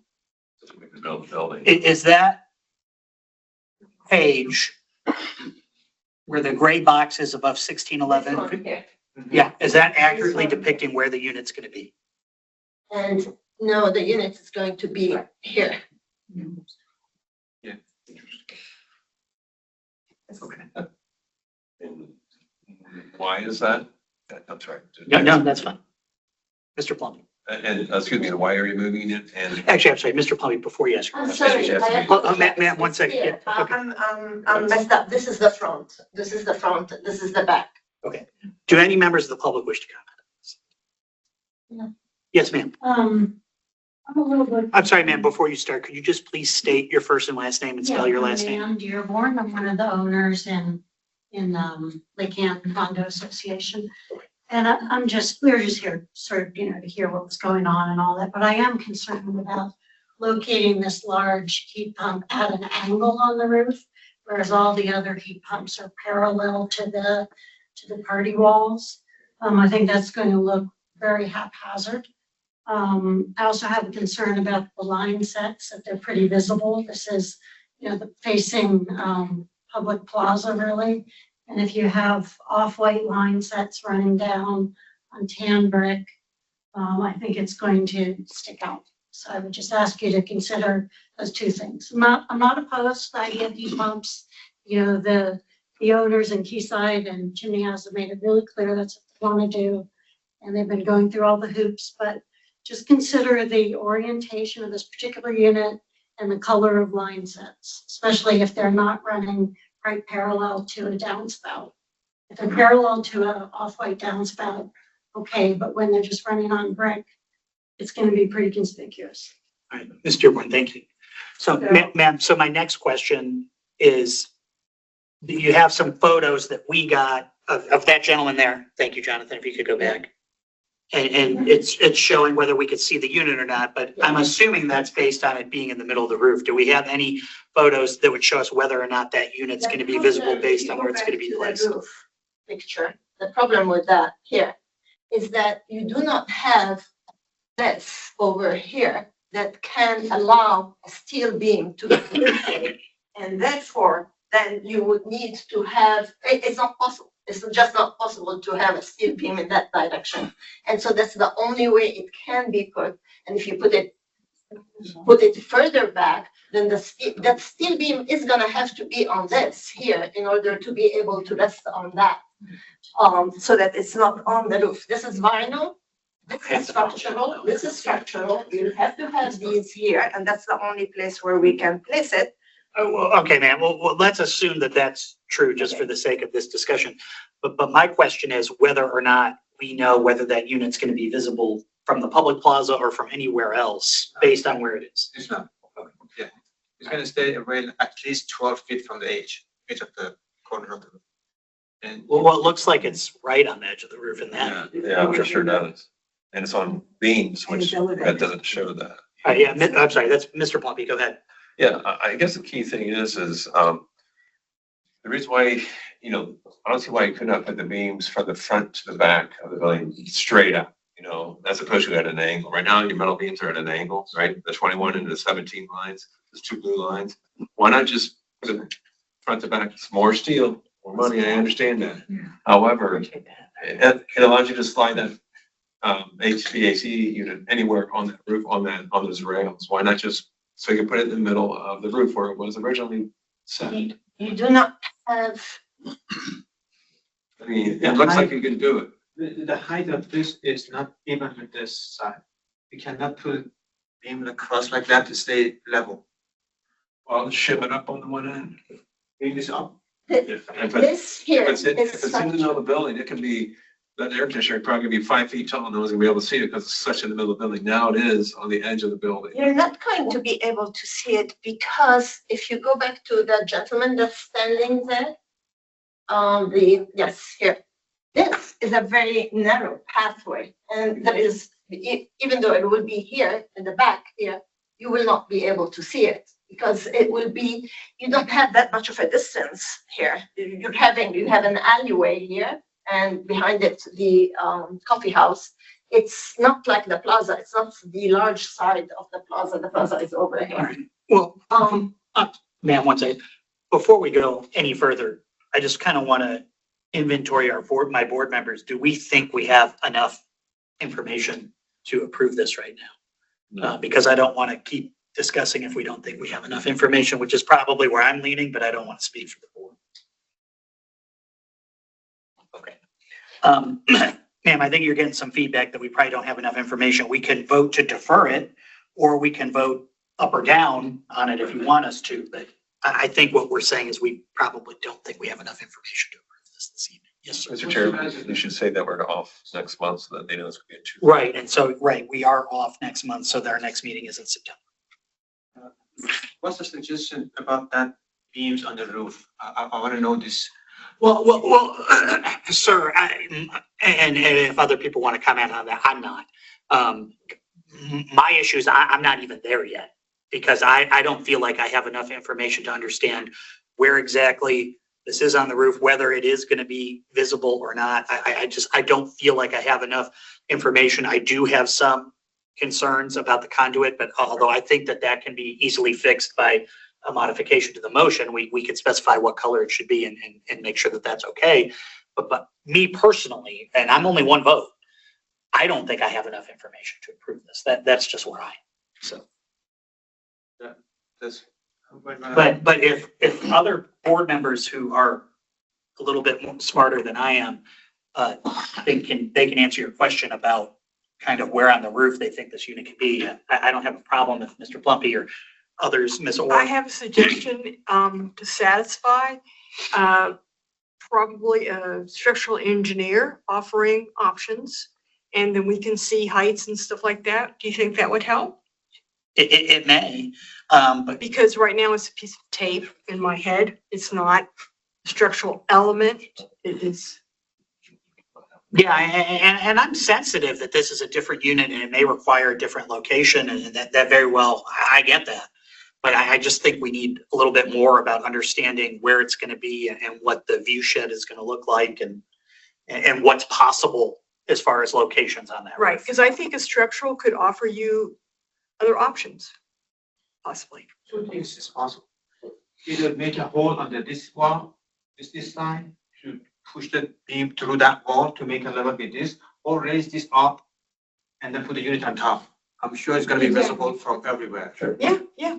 And a professional would give us the information that we're interested in seeing, I think. We'll bring the structural engineer next time. Okay, do you want us to vote to defer this one? Okay. Plus, may I ask, can you accurately locate this on this drawing that we all have? And I think our preference is to have it in the middle of the room where it is on this drawing, if it's possible structural. Yes. So, All right, is there a motion? It's Megan. Mr. Chairman, I move that the ARB defer action item ARB 2026 HM 00031 located at 1611 Washington Plaza, Suite 1611, Preston, tax map 0172311611 in the Lake Ann Village Center Historic Overlay District for the proposed mechanical equipment installation as submitted and presented at the July 9th, 2026 ARB meeting. The motion to defer is due to lack of substantiation for the need to relocate the unit and request for structural engineer consult on its location. Thank you, Ms. Mangum. Is there a second? Ms. Orr, all those in favor? Aye. All those opposed? Any abstentions? That item is deferred. Which brings us to our seventh and last action item, which is ARB 2026HM 00032 HVAC installation located at 11412 Washington Plaza West in the Lake Ann Village Center Historic Overlay District. Applicant proposes the installation of mechanical equipment on this one.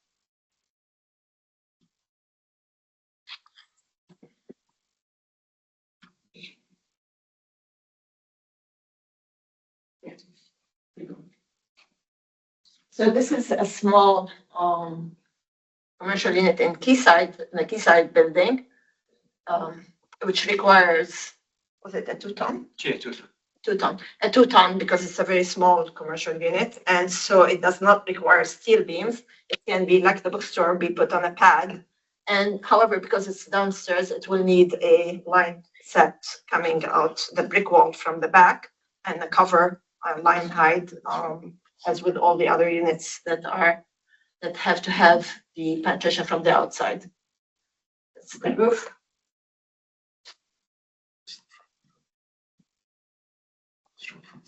This is the unit. Got it. and where's the conduit? It's going to be a couple slides ahead. You'll. Okay, I'm so sorry. Okay. I just shut. You're fine. Should be that one, yeah. And this is the line set. So this down here is the front door of the back door, I'm sorry, of the commercial unit.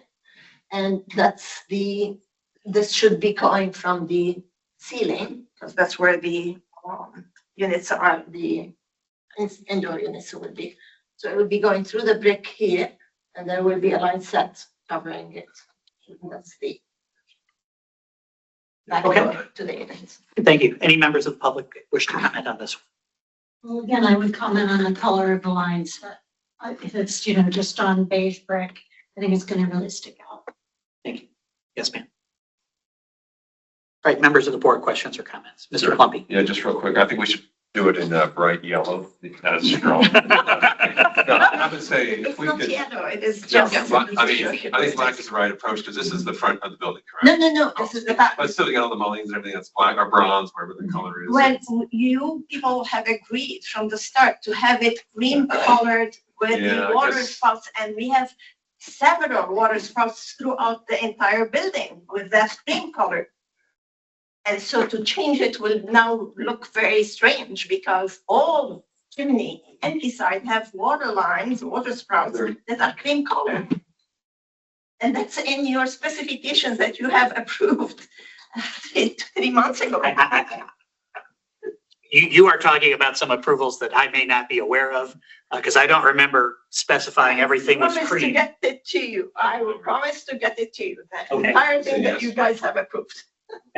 We may, I'm not saying we haven't approved it on one unit, ma'am, or a couple of, that doesn't necessarily mean we've approved it for everything, just because we've approved it one time. That's what. All right, other questions or comments from board members? Or does anyone want to take a shot at a motion?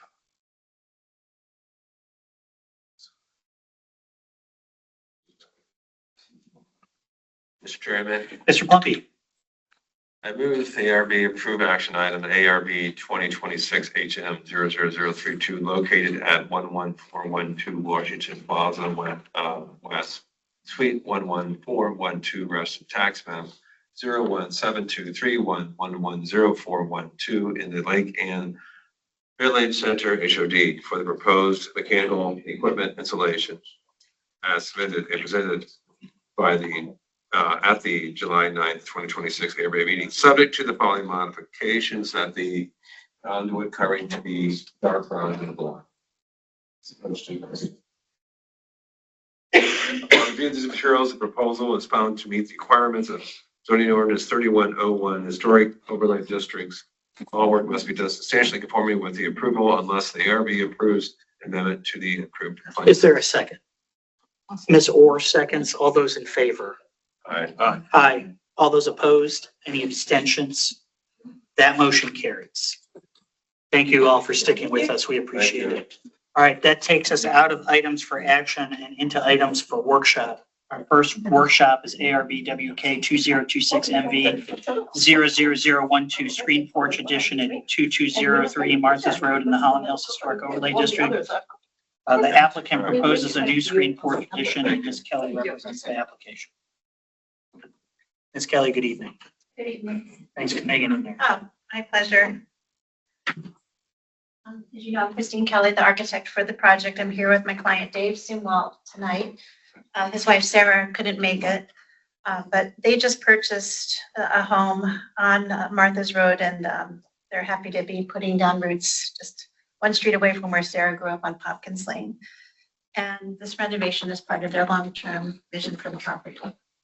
Our proposal, we propose to enclose the existing front courtyard with a new screen porch. And this is our second appearance before the ARB. Following our initial workshop, we presented a design with the butterfly roof, and we listened to your feedback, and it was clear that we needed to redesign the roof line to look more cohesive with the house. So we're presenting that redesign tonight. This is to remind you where we are. This is the existing open brick patio that's surrounded by a brick wall that we're enclosing for the new porch. And here is, you can see it from the aerial shot here at their house. And may I have the next slides, please? This existing brick wall is situated 31 feet from the front yard setback. So we would be asking for a special permit once we submit for the final approval. And this is where the porch will be going. And I'll take you just to remind you of some of the site photos. We can go through the next couple slides, please. And I think there's a few more. Thank you. We did do some research and discovered that there was a variance that was applied for this wall back in 1970. And that variance was denied. So we would be requesting to formally bring it into compliance once we apply for the special permit for the porch. And I'll take you through the design drawings. This is the existing plan and existing patio. And the next slide, please. And the next one. The new porch within that footprint. And the next slide, please. We now have a shed roof that is sloping from the street back up towards the house. The next slide, please. You can see from the front, we now have a lower roof line facing Martha's Road with the shed roof angling up to follow the design of the existing house. And then from the side, you can see how that angles up to follow the same roof lines. And it feels like it's now more nestled into the site. And the next slides, please. And from the other side, you can see how it follows the roof lines of the existing house. And the next, we have our lighting and electrical plan. And the next slide, please. I wanted to talk about the two houses on either side of this house. Directly to the west is 2205 Martha's Road. And they have a detached carport in front of their house. And in 1953, they got approval with the variance for it to be 30 feet from the front property line. And the next slide, please, is the house at 2201 Martha's Road. They also have a detached structure in the front yard that is about 32 feet from the front yard setback. And under doing some research, we discovered that this structure was originally a carport that was designed with the original house. And to go to the next slide, please. So we would be asking for a 31-foot front yard setback, but on either side, there are also structures that are 30 feet and 32 feet from the front yard setback. So we feel like our proposal is cohesive with the surrounding architecture on Martha's Road. And be happy to answer any questions if you have. All right. Members of the board, questions or comments?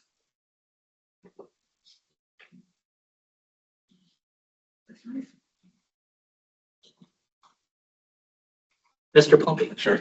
So the existing wall will stay in place, but you're going to cut it down a little bit. No, we're leaving it. It's about 4.5 feet Oh, high. it is, okay. So we would be leaving it at As its is. current height, yes. So if we don't like the wall where it is, this doesn't have. I'm sorry? I said, if we don't like the wall where it is, because it was illegally put in there, we're in trouble. Well, it works. It actually defines the space as it is right now. They do like it, and hopefully you'll like this proposal as well. Sure. I personally don't have an issue with the setback, because it seems like there's precedent already on either side of it. At least that's my 2 cents. Yeah, Ms. Kelly, I just don't remember, but do you know, I'm pretty sure they are, but are 2201 and 2205 contributing structures? I think they are, but you may not know. I don't know. Didn't check that. That's fine. That's fine. It's just popping around in my head. Is the existing HVAC going to stay in the same location? I think that's the outside of your house. Is that staying in the same location? The one that's in the back with that white wall? Yes. That the plan is not correct. Okay, because in the elevation it shows, so that's the one in your elevation that stays in the slope. Yes, if that one will stay. Any other questions or comments? They are both contributing. Both are contributing. Thank you. Did I mention that we met with Mr. Burns on site to discuss the proposal after our meeting? I know that, but the rest of the board. Got that part, okay. So you wined and dined. We walked around the front yard. No, if you remember, I said Yes, that no I've not worked gifts. with or received a gift or benefit from. No, I met on site with the Ms. Kelly and the owners, and we talked about the fact that their house it's unique in that it's a Charles Goodman house, but that it had been modified over time sufficiently that it ended up being listed as non-contributing. It doesn't mean it's not modernist. It doesn't mean it has, less defensible design. But I said, make the addition that you're putting onto this house that you obviously like because you bought it, echo the changes that have occurred to the house over time. And there's on the left side of the house, there is another large addition that goes up and then has a clear story that faces to the south. And that's what this one does. So this is not trying to make the house more Goodman-y, but it's trying to respect the modifications made to the house over time that make it the house that we see today. So, and I think this design is a result of those discussions. Any other questions or comments for Ms. Kelly on this one? I think you're good. Okay, we're heading in the right direction. I think we're heading in the right Okay, great. direction. We'll see you in September. Thank you. Thank you very Probably. much. Thank you. Thank you. Thank you. Thank you, sir. All right, that brings us to our second workshop item, which is ARB WK 2026DR00014 Garage and Entryway Addition at 1001 Drainsville Manor Drive in the Drainsville Tavern Historic Overlay District. The applicant is proposing a detached garage connected to the main house by a breezeway and a covered point entryway. Sir, how are you? Good. Sean Mazinian from Michael Nash Design and Built. We're the builders for Sullivan's. Proposal is that they wanted to add a 3-door garage to the left of the property. It's about 100 feet away from the main road and tie it in with a breezeway in the front of the house. Everything is complementary to the existing old structure, barn style structure, which is going to be a red metal roof, boards and batten siding, same color painted as a cream as the rest of the house, and complement everything of the structure of the historic home that it is in there. Okay. Want me to point out to the drawing? I can. Sure, that'd be great. Bring the next page. This is the existing house, and this is the 3-door garage with a little workshop up there. There would be a side entry from here, so the driveway would be sort of blend into existing. The existing driveway stops here, and then we just tie it in to go there. And the breezeway from the side door of the garage is going to come into the front of the house, so it's going to kind of blend in. And the back, they have a patio. We're going to do a 20 by 20 covered porch in the back. Same type of roof, same type of gables that they have in the existing house. Keep all the colors complementary with existing home. It's a old barn style home. We're going to do a cupola on top, just kind of complement the rest of it. All right. Members of the board, questions and comments? Mr. Plummer. Sure. On the information we received, the very last photograph, can you go to that? That shows, I just want to get a perspective where the house or the garage is going. Is that where the minivan is parked? Yes, right about, there will be a little bit extension. So this is the front porch and the garage is going to sit right here. Okay, and then there's another picture you have with some trees cut down. Were you aggressively trying to do some tree clearing before you do this? Is that the location where the garage is going? Well, yeah, these are, the homeowners started removing some of the trees ahead of the game. But that, so all that grading will come down, so you put a. Yes, all of this grading is coming down and the back retaining wall of the garage is gonna come further up. So It'd be good to provide a grading plan when you come back. there is one grade plan attached to the wall, which is approved through the Fairfax County already. I don't see it in our package, but. That is the grading plan. Page right 20. there. It's 20. I'm so sorry. It's a site plan, 20 of 29. This doesn't have proposed grades on it. It just has existing grades, so it's not a proposed grade. Oh, I lied. Hold on. That's a demolition plan. It does show proposed grade. I'm so sorry. So basically, you're making a plateau. All the grading plans are got it approved. through the Yeah. Fairfax County. Okay, got it. So it'll be down. So this is good. Yeah. Thank you so much. Sorry, Sure. I misspoke. Right, other questions or comments for board members?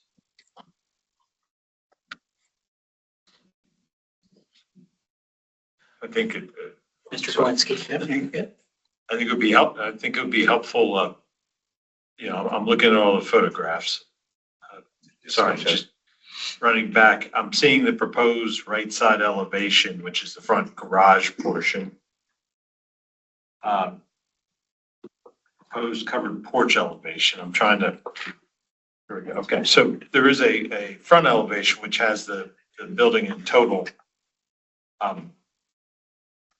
This building, the existing house kind of sprawls once you add this on, and it's kind of hard in context to take it in. I mean, I don't want to require you to do a form model of it, but it would certainly help if we had a better representation of this addition on the site. You want me to, I can, you could draw up a 45-degree shot this way so you can see the front porch and the garage together. That may help, but right now this is shown as flat graded all the way across. Well, on the front is it is. On the back side, which is on this side, which is facing the Route 7. Yeah. Right here, the grade's higher, and that's, all of those are reflected in the grading plan. Just in terms of presentation quality, there's no baseline, there's no grade line on this drawing. We could add those to it. And that's giving me pause in terms of reading the drawing and understanding its context relative to the additions to the We can house. add those info to it. Did your architect have the ability to do a SketchUp model that, I think that's what you're asking for, that you have different views to show how this addition is? It would be helpful, yes. We'll add the elevation. Like a bird's eye and grade. You know, Yeah. Okay, that'd be great to come back with some of that, several views. Okay, so not only is this a garage, a breezeway, but it's also a covered porch on the back of the house. Covered porch is very flat. Good to see that. There is an existing patio that is there, and the covered porch is just right off the door. Okay, and right now you have a single elevation of the covered porch, but nothing from the left side or the right side. We could, again, I think not- we need to see. we can add that, but you see through through and through, so you won't see much. Well, understand, but I think all sides of the new work need to be represented for us to be able to judge Absolutely. the appropriateness. And I think it'd be great if you took the aerial photograph and just put boxes where your additions are, the garage and the porch. Okay. And you're also, what you think the existing trees are gone because you're doing the underground storm management facility, that'll take down the trees. So I think you already took those down with the guys who are with the chainsaws.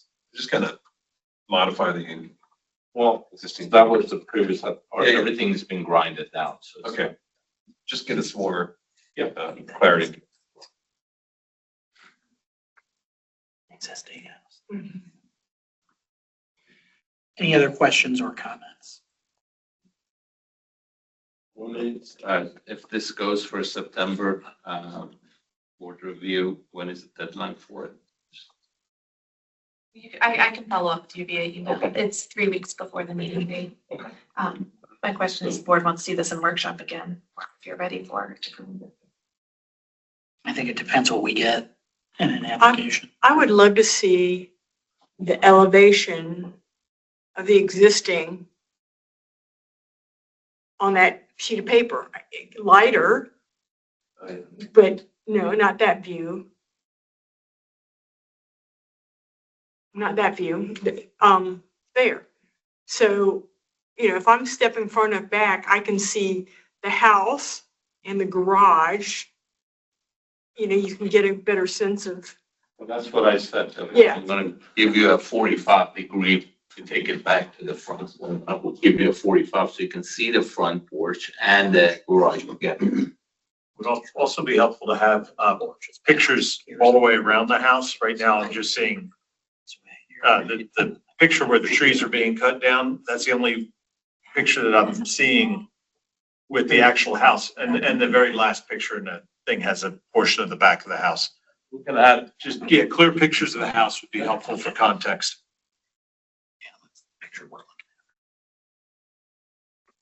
I think overall, I do like your new garage style. I think it's compatible with what's there, just a good comment. I appreciate it. I'm not the architect. All right. Any other questions or comments? All right. Thank you, sir. all right, thank you. Can I add one Oh, yes. last thing as well? Go ahead. Yeah, Mr. I'm looking at the elevation of the side of the garage. And right now I don't see, as the mansard roof comes down and sits on top of the wall, there is no relief, there's no gutter, there's no overhang. Just if we could have clear details on that, how that actual condition is going to be. And that goes for all of the conditions. It's not drawn. All the details should. It's missing detail, and we We'll need to show see the that. gutters coming down. It's coming both sides of the mansard roof. to the front. But if it has an overhang, if it has a soffit, It does have an overhang. it does? Yeah. Okay, it's not drawn that way then. So if you could adjust that, that would be helpful to us. Thank you. All right, thank you, sir. All right, so that brings us to our third item for workshop, which is ARB WK 2026MB0013, the Workhouse Arts Campus Signage and Wayfinding Plan located 9259 Workhouse Way. The applicant is proposing a comprehensive signage and wayfinding plan, and Mr. Holler represents the application, but maybe not.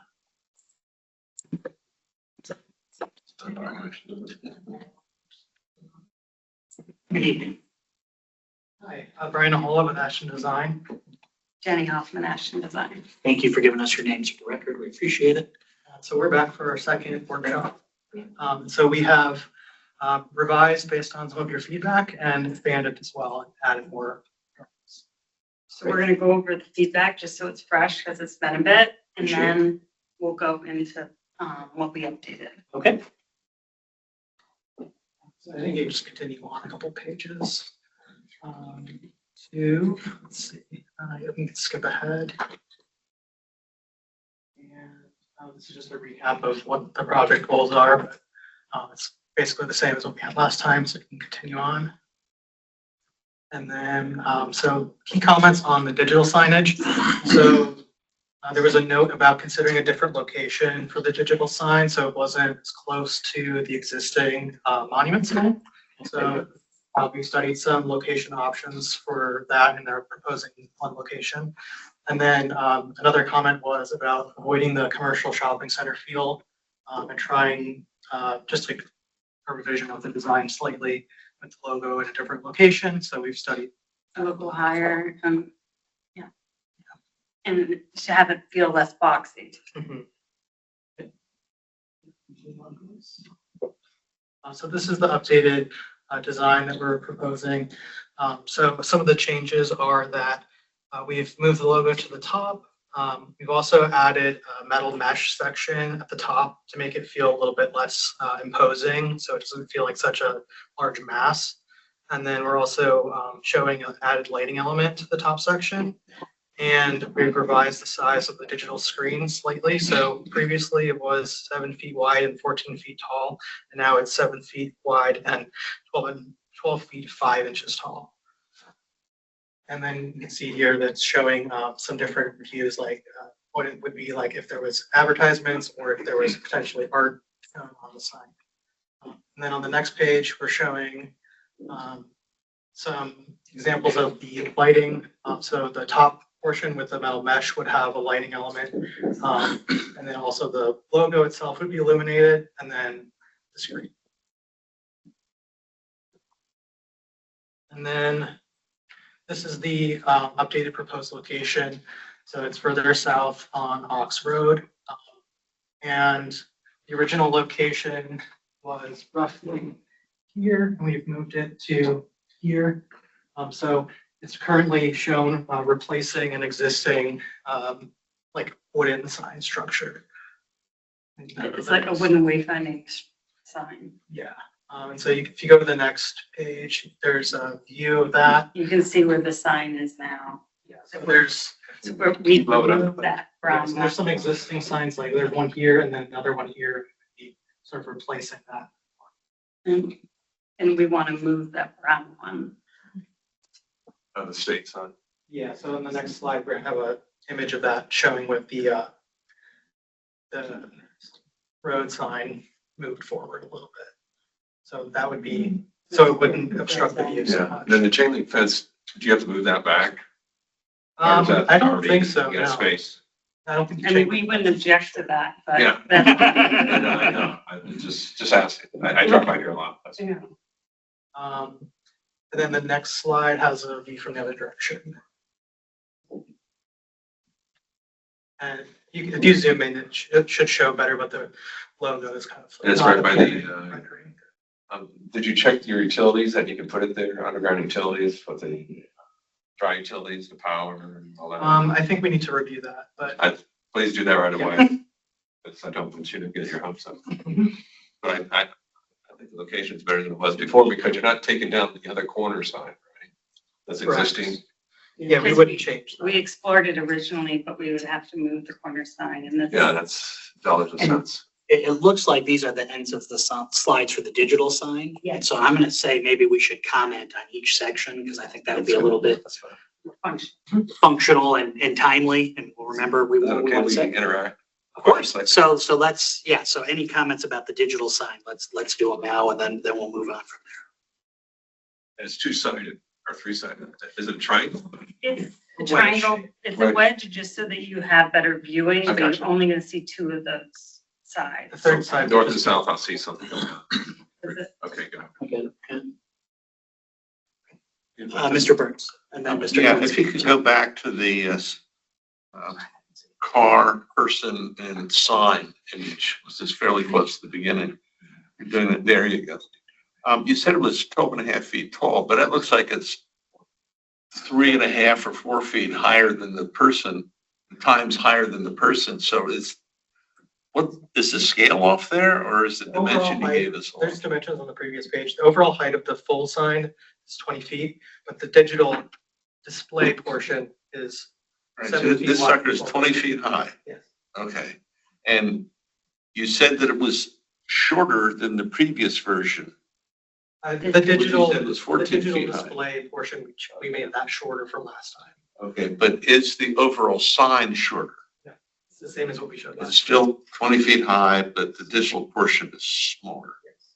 Okay, thank you. I And there's appreciate it. more negative space going through it. Is your photograph with the new design on it to scale? Or the cool thing would be is if you could do a mock-up of this on site and come back and photograph exactly what it is. So we can say, you got 20-foot pieces of plywood up there. No, I'm just saying, dude, I mean, why? I scaled it to the height of the light posts there, so it should be top one. Get running man beer cans. But I was thinking, just make sure that's the right appropriate scale, because we don't want to be deceived. And not to say you would do that, just. Yeah, and I scaled it to the height of the light post, so I believe the light posts are about 30 feet tall, so it was based on that as a. That's how you did it in So your the chain link photos. fence is, I think, 6 feet tall, so that should, one of your other guides. The reason I was asking this question is, it still looks to me like a shopping center sign Because of the size. because of its size and, yeah, Yeah. and it's lit and it looks like every other shopping center The sign. problem is the speed people drive there, and so we're having to calculate scale versus speed in order to communicate. To have enough room for all the text that would go on a message on Yeah, the digital. no, I understand Yeah. that. And then that's why shopping center signs are that size, Yeah. but this is not a shopping center. This is an arts complex. And I don't know that the shopping center signage type way of announcing your arrival is the best form, the best way of saying, here is an arts complex. If you just, and I don't know what the speed limit is there, but people go by. 55. 65. Friggin', yeah. Well, the speed limit's 50. You just glance out of the corner of your eye, you're gonna think it's another shopping center.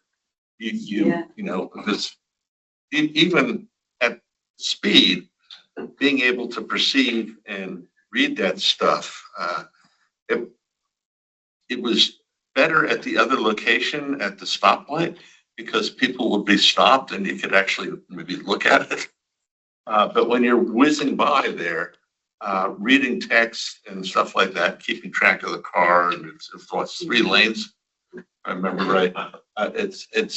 It's a challenge. Well, yeah, I'll take that all in. I was going to comment on two things that you said there.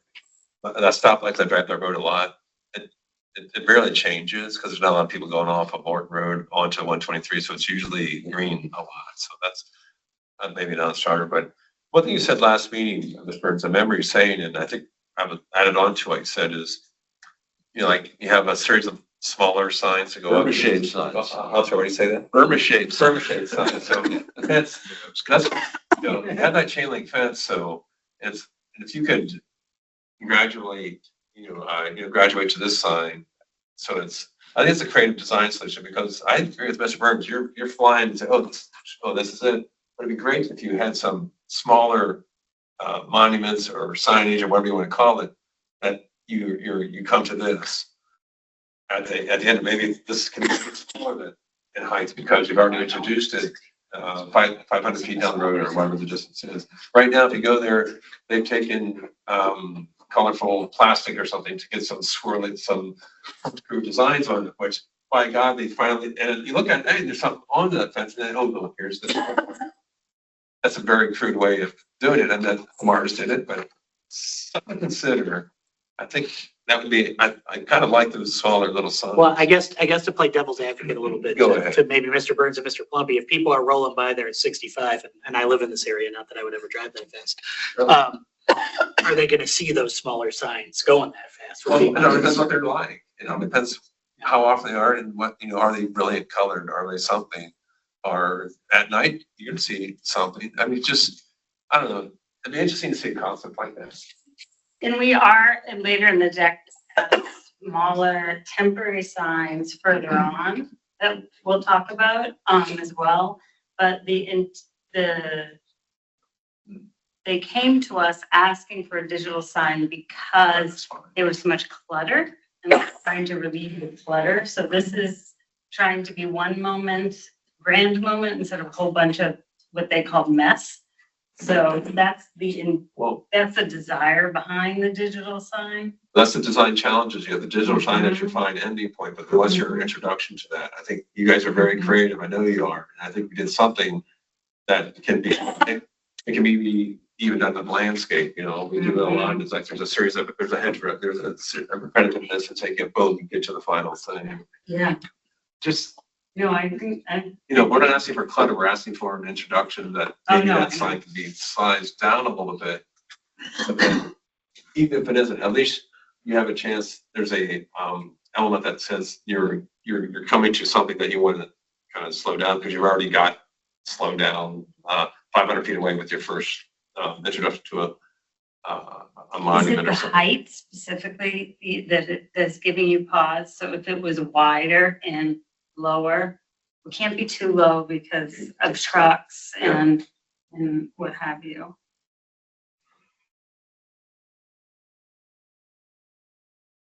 I don't have a specific recommendation. I'm just telling you, this is what I see.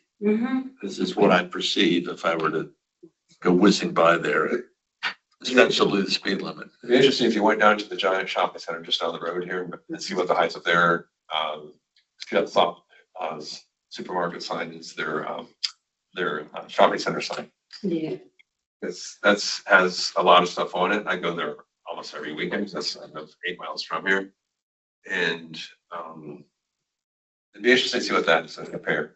We also think, so we're making a recommendation that they saturate the amount of exposure of the art. So you go art, and then advertisement, art, and then advertisement.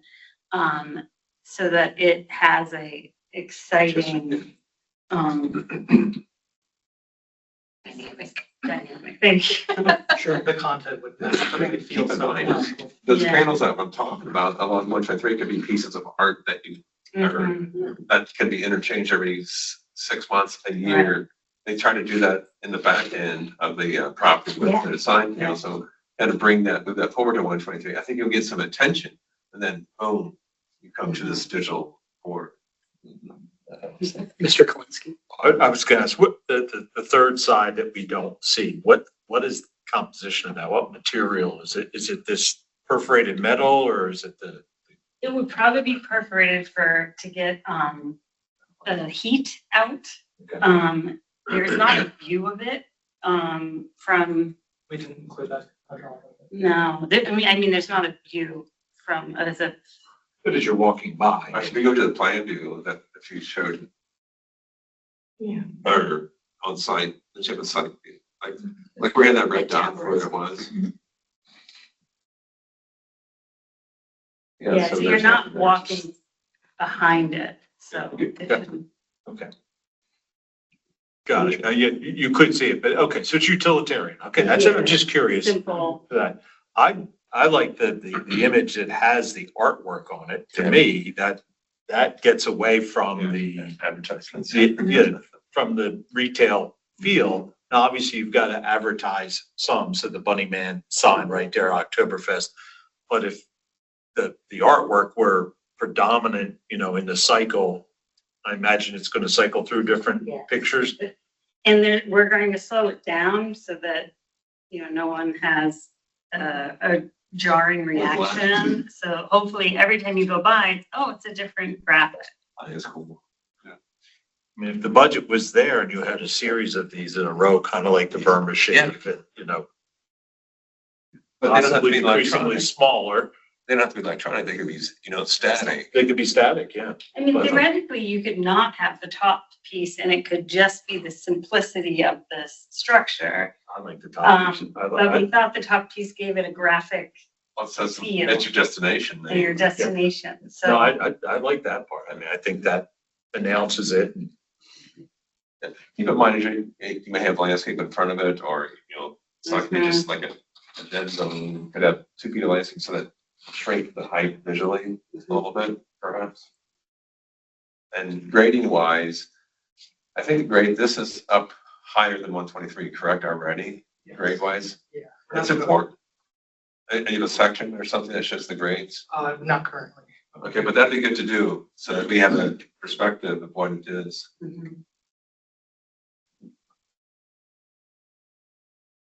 But definitely check your underground utilities for all the stuff on 123. You'll be surprised, there could be fiber optics for the Pentagon. We have to file for variant on this, right? No, but you gotta just Very check special. underground to make sure you're good. As well, yeah. Something else that occurred to me is, they're doing this on Route 1 in my neighborhood. They're putting art along the edge of the road. Really? The edge of Route 1, you know, like all of a sudden there'll be like, you know, a can of paint with paint spilling out and then spilling out onto the ground. You know, It is eye catching. It is. yeah, That's it's a need of. eye catching, but that instead of Burma shade signs where you're supposed to read a word or two in each Yeah. sign, you could have art, Yes, you know, lead into that. that's what I was getting at, yeah, it is. And that sort of thing. And I think it was Nebraska, but somebody had an interstate that went east-west across the entire state. And the state legislature funded artwork periodically all along the length of that highway. Wow. And I just sort of written up someplace. You can probably Google highway art I mean, and it's find it. not our scope, but I know they're working to hire artists to go in different places, but. You know, there's that famous art exhibition that is out in the middle of the country, it's cars nose down in the Cadillac Ranch. There we go. Cadillac Ranch, I love it. That's it. I'm sorry. Next section. Yeah, why don't we? Sorry. No, Mary Catherine has made me aware that supposedly we're supposed to be out of this building by 10 PM and this has been the way forever. So, yeah, I didn't know that. who knew? Who knew? Move along so that we don't get in trouble with the Fairfax County. That's cool. We've never violated that. Go ahead. Exploit your art. Some That's what we're wayfinding trying to signage. say for this. Instead of just that one place, just down along 123 until you get to it. Yeah. Have fun. We love the art. And you'll see that our updates really include sprinkling it throughout all the signs. So for the next section, this is related to wayfinding signage. So these are some of the key comments from last time. Consider adding a campus map. So we're including a sign to accommodate that. Study options for lighting on signage. So we've included some lighting options for certain sign types. Add more personality, flair, or other elements to represent the history or activities on the signs and in their design. So we've updated the design to better illustrate our intent that every sign that has art would have a different piece of art on it. It's not repeated throughout. So it's a little bit more clear here.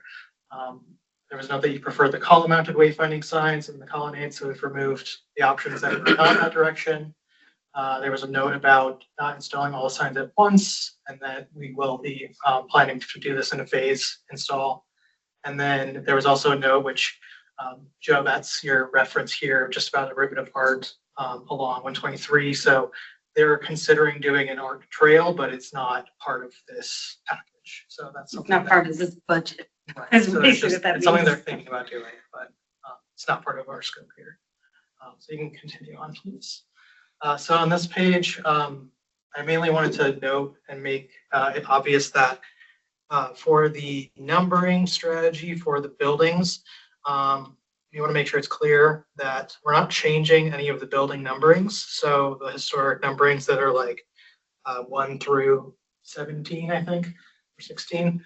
So the numbering is not changing, but there are things where certain buildings have like a W16, some buildings have a Studio 6, or some are named like Building 5. That's happened over time. Right, so we're gonna just refer to everything as building, and then the number, we're not gonna use the W, we're not gonna use studio. So I just wanted to make that clear as part of the strategy, but the numbers are not changing. Okay, so then next page. So this is showing the vehicular scale signage. So altogether like the sign family here. And then on the next page, we have pedestrian scale signage. So you can kind of see that all together. And then if you go on to the next page. So this drawing, we have included an example location just to get a better sense of like where this type of sign would go. So you can see that there. And then on the next page, we're showing some options for lighting. So these are just different options. So the one on the left is an uplit ground light. The middle one would be an internally illuminated element. And then the one on the right would be a retroreflective vinyl. So that would be like a passive illumination. So here, I guess we just wanted to get your thoughts on like these directions as options. And then the idea is that it would either be one or the other of the two on the left, and the one on the left in the middle, and then where we wouldn't be running electric, As needed, we would. as needed, we could do vinyl for when headlights hit it, it would reflect. Kind of like the eternally lit ones that are I do too, but that's my opinion. less maintenance, uniform light. Snow doesn't cover it, leaves don't cover it, Vandalism will take it over. you don't trip over it. Yeah.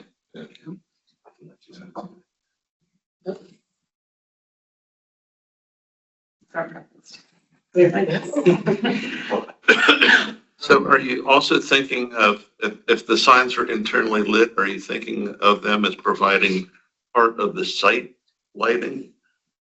Or just wayfinding It would lighting? be for the signage itself primarily. Signage But I mean, itself. you get ambiance from it, but we actually don't want to like have like pollution come from it, you know? So it's just a very dull, ambient light that Mhm. might have a glow on the sidewalk. Not mall lighting. 30-foot candles, right? Walmart. Okay, so then if you go to the next page. This is showing one of the vehicular freestanding parking lot ID signs. As you can see, like the art, it varies a lot, it's different. So you can really see how it would be, very diverse types of art and very colorful. And these would be internally lit also, or no? These would not be eternally. These would be reflective Gotcha, vinyl, 'cause which you can't- Yeah, makes sense. Next slide, please. if they give us the budget, we do it all. And then this hasn't changed, but this is just showing the intent for some of the parking lot banner signs to show. And again, we're trying to have the art match the color, so you just have a sense of where you are. And we're gonna do that on the signage as well. These are all from the Arts House website, so we're gonna try to use, they're not gonna ever be stock art, they're gonna be from within. That's good. And Needs to be changed out seasonally or like every 6 months or whatever.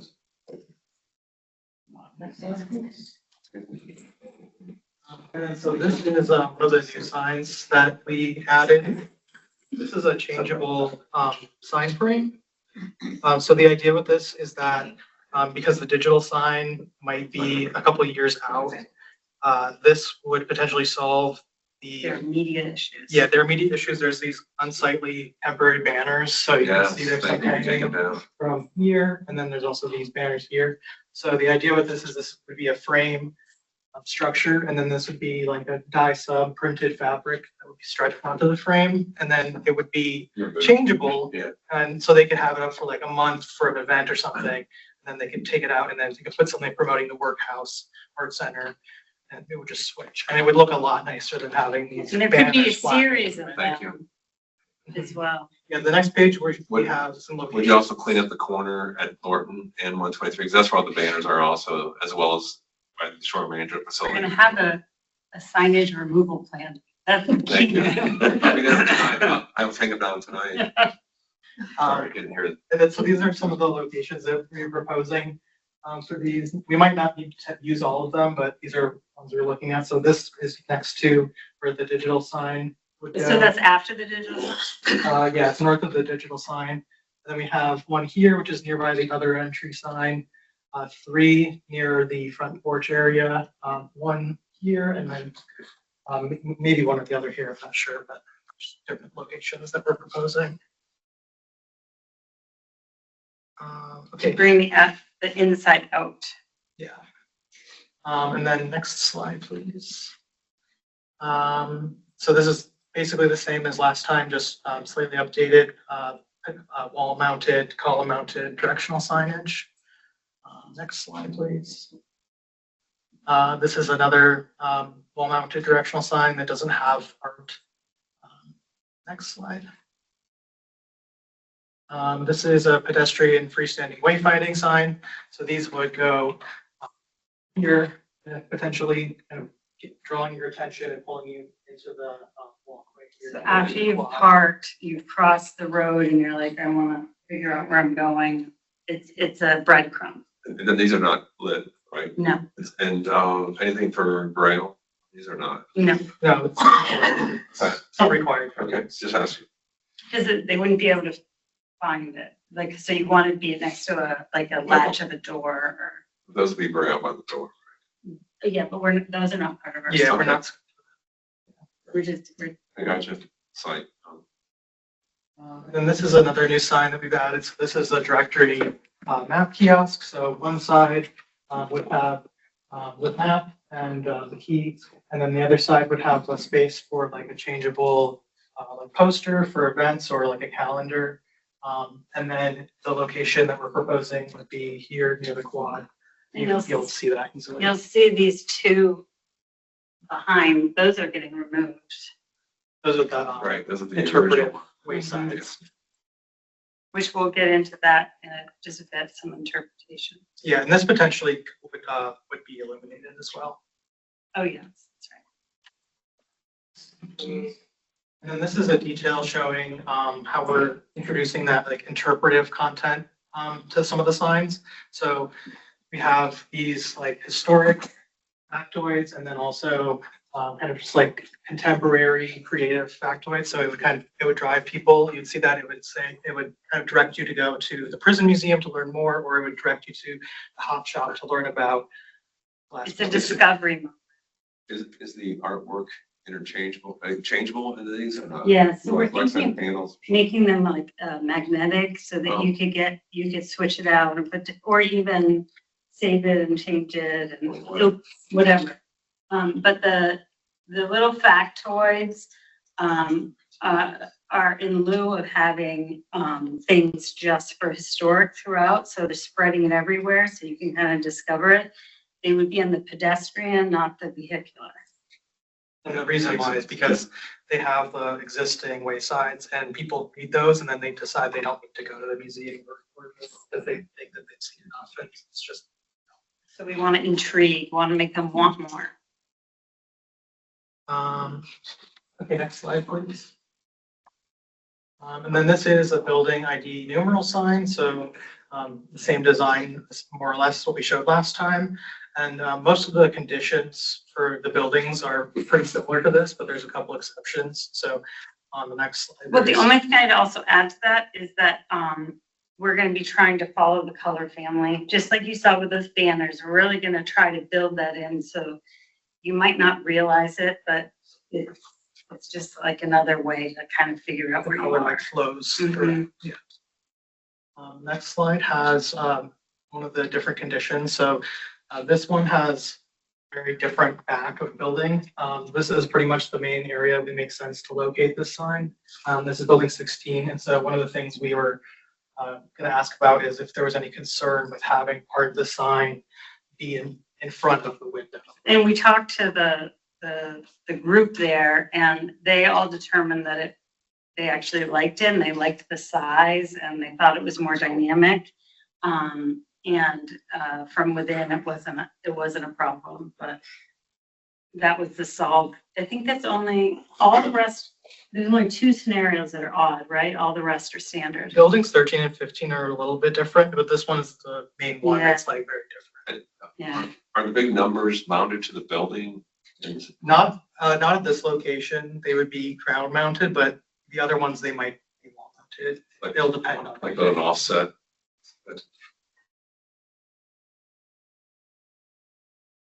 And then this is building 13, 15's condition. So it's a smaller number and a little bit different. And then this one there's already lighting here, so we would be utilizing that light on that side. They're not utilizing it there. It doesn't look like. And then, yeah, go ahead. And then this one is one of the projecting light signs. So these would be used at certain areas just to help reinforce some of the numbers.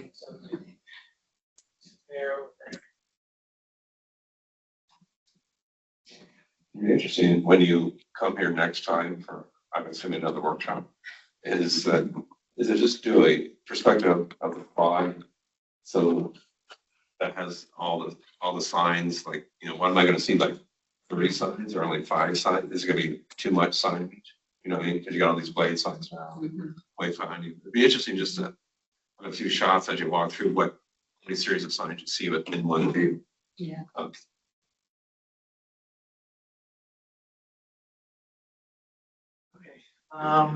So then if we continue on to the tenant section.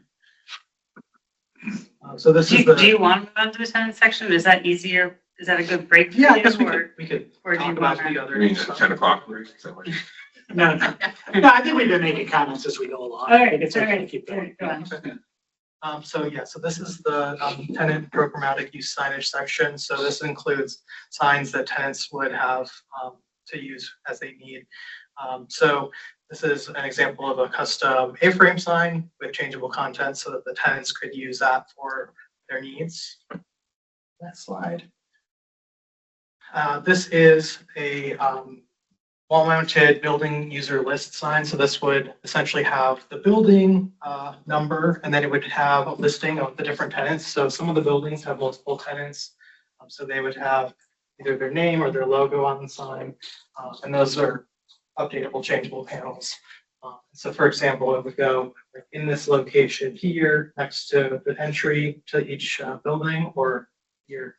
That middle picture is actually something really good to pay attention to, because we're gonna try to really clean that up so it doesn't look messy like that. And you'll see that on a future page. On the previous slide, can you go back there real quick? Sorry, I didn't mean to drag this out, but I think the sandwich sign looks a little low. This is fine.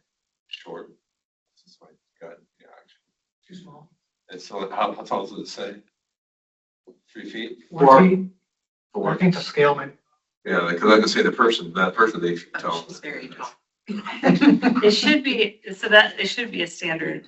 Yeah, probably Yeah. around 3 I mean, 4 feet is good. It just looked like it was only 3 feet tall or less than 3 feet. It doesn't work. Just saying. Yeah. Table height. No, it's table height. Okay. Yeah, it's 3 feet. Relative to the person, yeah. Yeah. This is like 32 inches. Next slide, please. And then this is showing an example of what it looks like with just one singular tenant. So it has the logo, or if it doesn't have a logo, it's just the name of the tenant. Some of the buildings don't have multiple tenants and some have multiple. Okay, next slide. So with please. multiple, they're not gonna have their logo, right? They would have their logo if they have a logo, yes. And then the next slide, so this is showing one of the changeable content frames. So alongside with the tenant listing, we're also going to have like a space for them to put artwork or like an ad for like an event or something, so they can print out their own content to be And able it's to not like, the update it. 8.5 by 11 tape It'll be thing. a standardized size. Yeah. And it'll look very consistent. And then the next slide. This is showing another tenant listing, but just on the column mounted version instead. So it's an alternate. And the one thing to note about the tenant listings is this is where we're losing the art, but we're introducing color of the area you're in. Yeah, so then this is showing some of the different locations of where these would go. So you have the vinyl on the glass, you have the changeable content panel, the tenant listing, address, and then a potential blade sign. So on the next slide, next couple slides, you'll see some examples of what that would look like. So then this is, you can see the difference between what's here now and what we're proposing. It's a lot cleaner and more organized. And it has a little bit more uniqueness with the blade sign. So on the previous one, you have like the logo, which is the key. So it could be like a sculptural blade sign, or it could be more of a traditional blade sign. Yeah, so the idea is we're gonna give them the standard bracket, but then they can have whatever unique thing goes, you know, bespoke sign. So it can be eclectic. And then this version would be if it was like a multiple tenant situation and would have instead of the. Yes, so we're still letting them have a blade, but we're reinforcing the sign. And the next. And this is just showing the backs of the buildings. Some of the buildings, the entries are on the backside. So this is another situation where we have similar signs. So then see the next one has an example of what that looks like. And then I think the last section here, so then this is for buildings 13 and 15. So a lot of those same sign types apply here. And then we're also showing, so like, for example, the column mounted tenant sign here. We have a blade sign, which we're showing here. And then the major sign that we're concerned about is the larger blade sign. So this sign here, and here. So one of the concerns was about that there's an existing vent on the building, but it's no longer in use. It's not connected to anything. So they wanted to know if you all were okay with us covering visually, but it doesn't interfere with anything. I think it's maybe a little much. Being that large, because you have these other lights, signs at pedestrian level. This is primarily vehicular, so this is for view from Ox Road. I don't think you need it once you're in there. I mean, gosh, you got that big pylon sign and everything else. I don't know if you need that on long. I don't think it's appropriate. That's just my 2 cents, but I'm the only one of the people here. With Joe on that's too much on that building. Yeah. Too much as in like too many things going on, or that sign itself is too much. The high sign on Yeah. the left-hand side is too much in that building. Yeah. Distracts from the window arrangement and the door chimney. Yeah, plus the simplicity of what this place was. You got the big electronic. Yeah. You wanted that, wouldn't you? What's that? Oh, Sorry. no, we're just talking about breaking it to volume, man. Yeah, it's for the brewery. Yeah. He's pushing. I've got, I think. Big arrow, beer here. And the other place they eat here because one's a restaurant, one's a drink. Another alternate we're also wondering is, so it could be a wall mounted sign, so it would be flat against the wall in this area. That would be another option. This is coming from the tenant's request. I know, yeah, I think trust me, if he has good beer, it'll be found. It doesn't have to be broadcast. He's the one who put the flappy sign. We can tell him we said no. I know. What? I'm happy to do that. Not me, it's them. I mean, have it electronically on. You will, the sign, that will make a big periodically. difference. And the other Yeah. banners. I think he's okay. Yeah, and I think if we go on to the last couple slides here. Yeah, you can. And then this was just kind of a last question, which was for our next steps for like the final like review.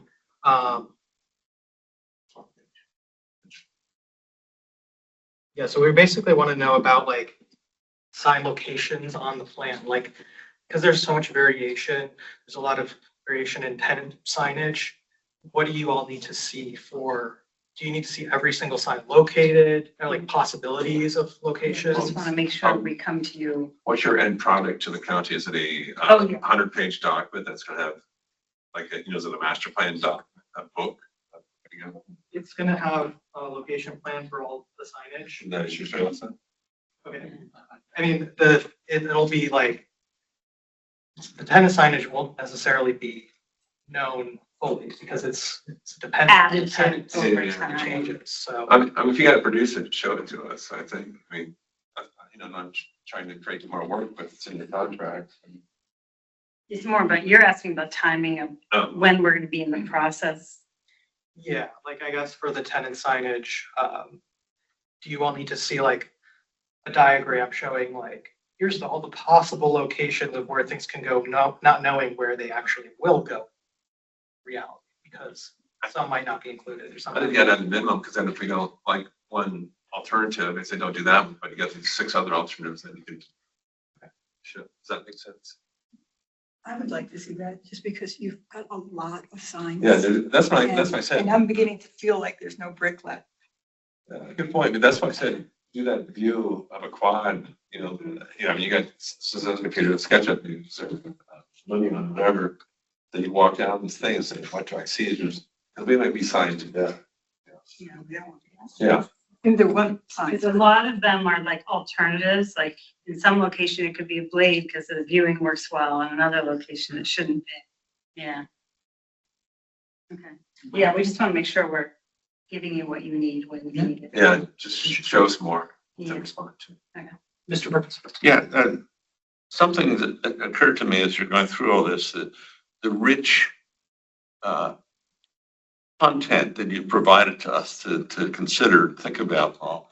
It struck me like this is not unlike developing a web page, which is, this is the fun part, but then somebody's going to have to maintain all of this over time. And that struck me as that's going to be a big financial drain. Because you've got all these signs that have the flexibility to change, vinyl banners, put a new thing here, drop a new thing in the insert here. And then either you're going to have a robust enough budget to be able to continually maintain this stuff, keep it up to date. Remember, websites get out of date like that. And so I can see that this stuff, unless you have a robust way of maintaining freshness of the changeable signs over time, that's a concern I would have, is how will this be funded over time? I think it's a real good comment. I know we have representatives from the county here. Is maybe when they come back again in the workshop, say, convince us that this is not going to be a folly, because we know that the buildings are being maintained now because they fell apart. These would be the signs, not the buildings. What's that? These would be the signs you're talking about, the big. Yeah. Not the So, buildings. yeah, but I'm saying the county came before us with, we got to do this, because we did, because of neglect. We don't want neglect. We don't want another boiler plant roof collapse. Okay. You don't want to look tired. We don't want to be tired. Yeah, we're tired now, but we don't want to be tired. Hey, we should drive back to Baltimore. Are you serious? All cool things come from Charm All right. City. Drive back to Baltimore. Thank you so much for everything. I don't mean that in a bad way, but like, good. it's late. And thank you for all your information. It's very good and detailed. Yeah, I think We appreciate it. I think the county made a Just very to good be choice. clear, we're coming back in September, right? Yeah. This is our last workshop. This last workshop? Cover scope 4. That's a, We'll see what we got. Okay. so your contract is 2-3 workshops, and after that, it go into. And then we come for approval. Like, Yes, so that's why he was like, I want to make sure I have everything we need. Right. Okay. The come back to the county budget, how they're gonna maintain it too. I think that's very important. Yeah, we'll follow that. Yeah. Well, we appreciate it. We'll be here in September. Thank you so Yes, much. thank you so much. Thank you very Yeah, much. 2 months. Thank you. Have a good rest of your evening. Thank you very much. Thank you. Thank you. All right. No presentations. What? Hello. That brings us into board and staff items, review and action on approval of the previous month's minutes. And we need to pay the recording secretary, I assume, as well. Anybody have an issue with the minutes? Does anyone want to make a motion to approve last month's minutes and pay our secretary? Mr. Petty. This is the History Commission. So I move that we approve the minutes and pay the clerk. Is there a second? Mr. Plumpy seconds. All those in favor? Aye. Aye. All those opposed? Any abstentions? That motion carries. Our treasurer's reported balance of $28,744.23 as of June 30th, 2026. That brings us into discussion, update reports. Mary Catherine Dulles redevelopment update. First, I just want to say, I know at the beginning I mentioned our intern, she's getting ready to leave, but Hannah Lemon, just so you know. she's your last Yeah, it's been cool to watch you guys. Very cool. In comparison to History Commission, similar but different. Thank you. I was really excited about the Lorton project. I also live right next to Lorton, so. Wait, I know that place. It's really cool to see all these different things you guys are covering. Thank you for being here. Thank you. We're allowed to just sit and chill. Hi, good night. Yep, have a good Good night. evening. Too, as well. So back to what's on the agenda. The Dulles redevelopment update, I provided that to you. I just need to confirm you don't have any comments. Section 106 process has concluded, but they're willing to take comments as a courtesy. Thank you.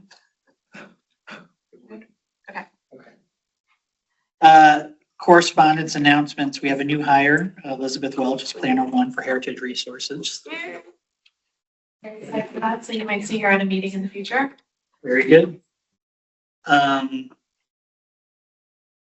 No old business. New business, and I think we might have one other thing, but so the resting crescent plan update. Yes, that is going in September, and the planner is coordinating that review, provided like a one-page summary, which is on Ignite. You will have access to it. It impacts Lake Ann Village Center. That's why I need to be aware of it. I believe there are proffers on that lot that was submitted to your review, but also informed.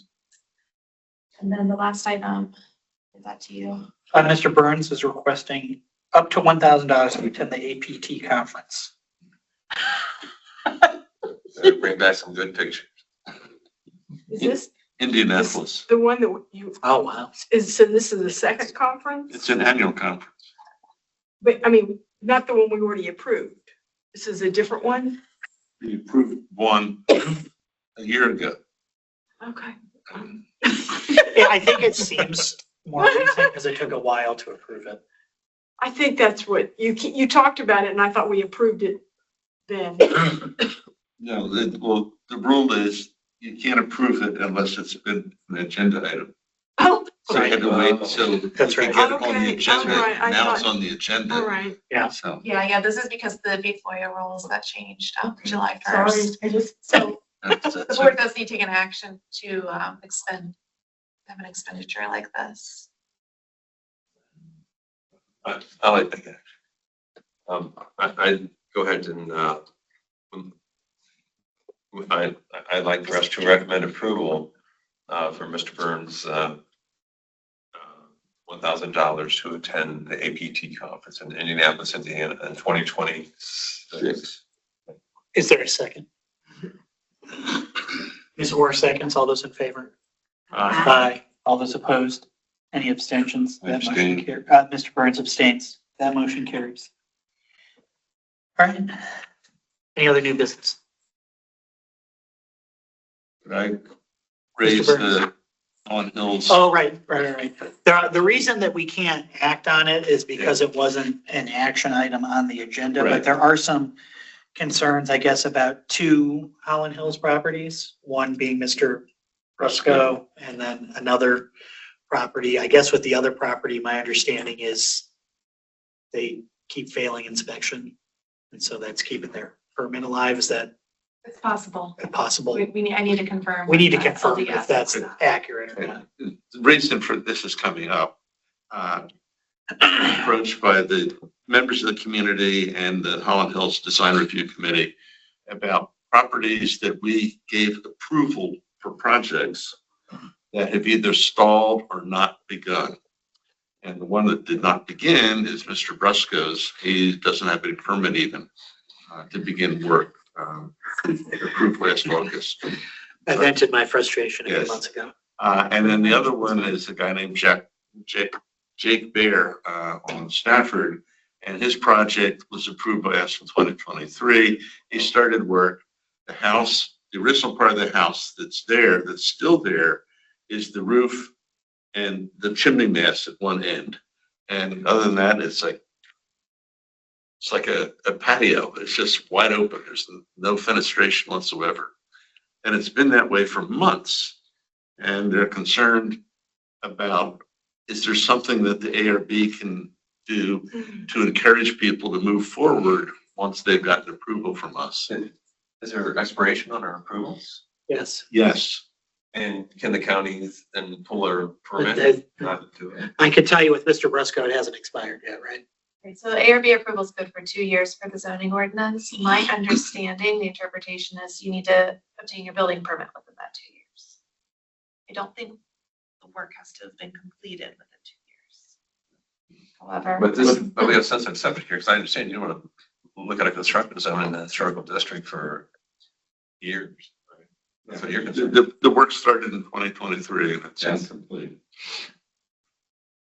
So anyway, tonight, I think the only thing we can do is request staff to investigate this matter and whether or not the ARB has any authority or stature to pursue trying to get these projects through to completion. Is that a fair assessment? I think that's fair. Yeah, I think we're gonna, A tough one because I of don't the think we're gonna like the financial. answer, Yeah. but, yeah, I think that's fair. If it's standing, could that be a zoning issue, like a nuisance? I think we need some more information before we know. Yeah. I think we need to know exactly where it stands, before we have I don't know, more formal recommendation or opinion or determine what we can and cannot do. I just don't know. Is the other house, Bosco, is that the name? Brusco. Are they living in the house? I thought they were not. No. So Oh, it's no. a No. condemned house. It's all enveloped in Katrina tarps. Wow.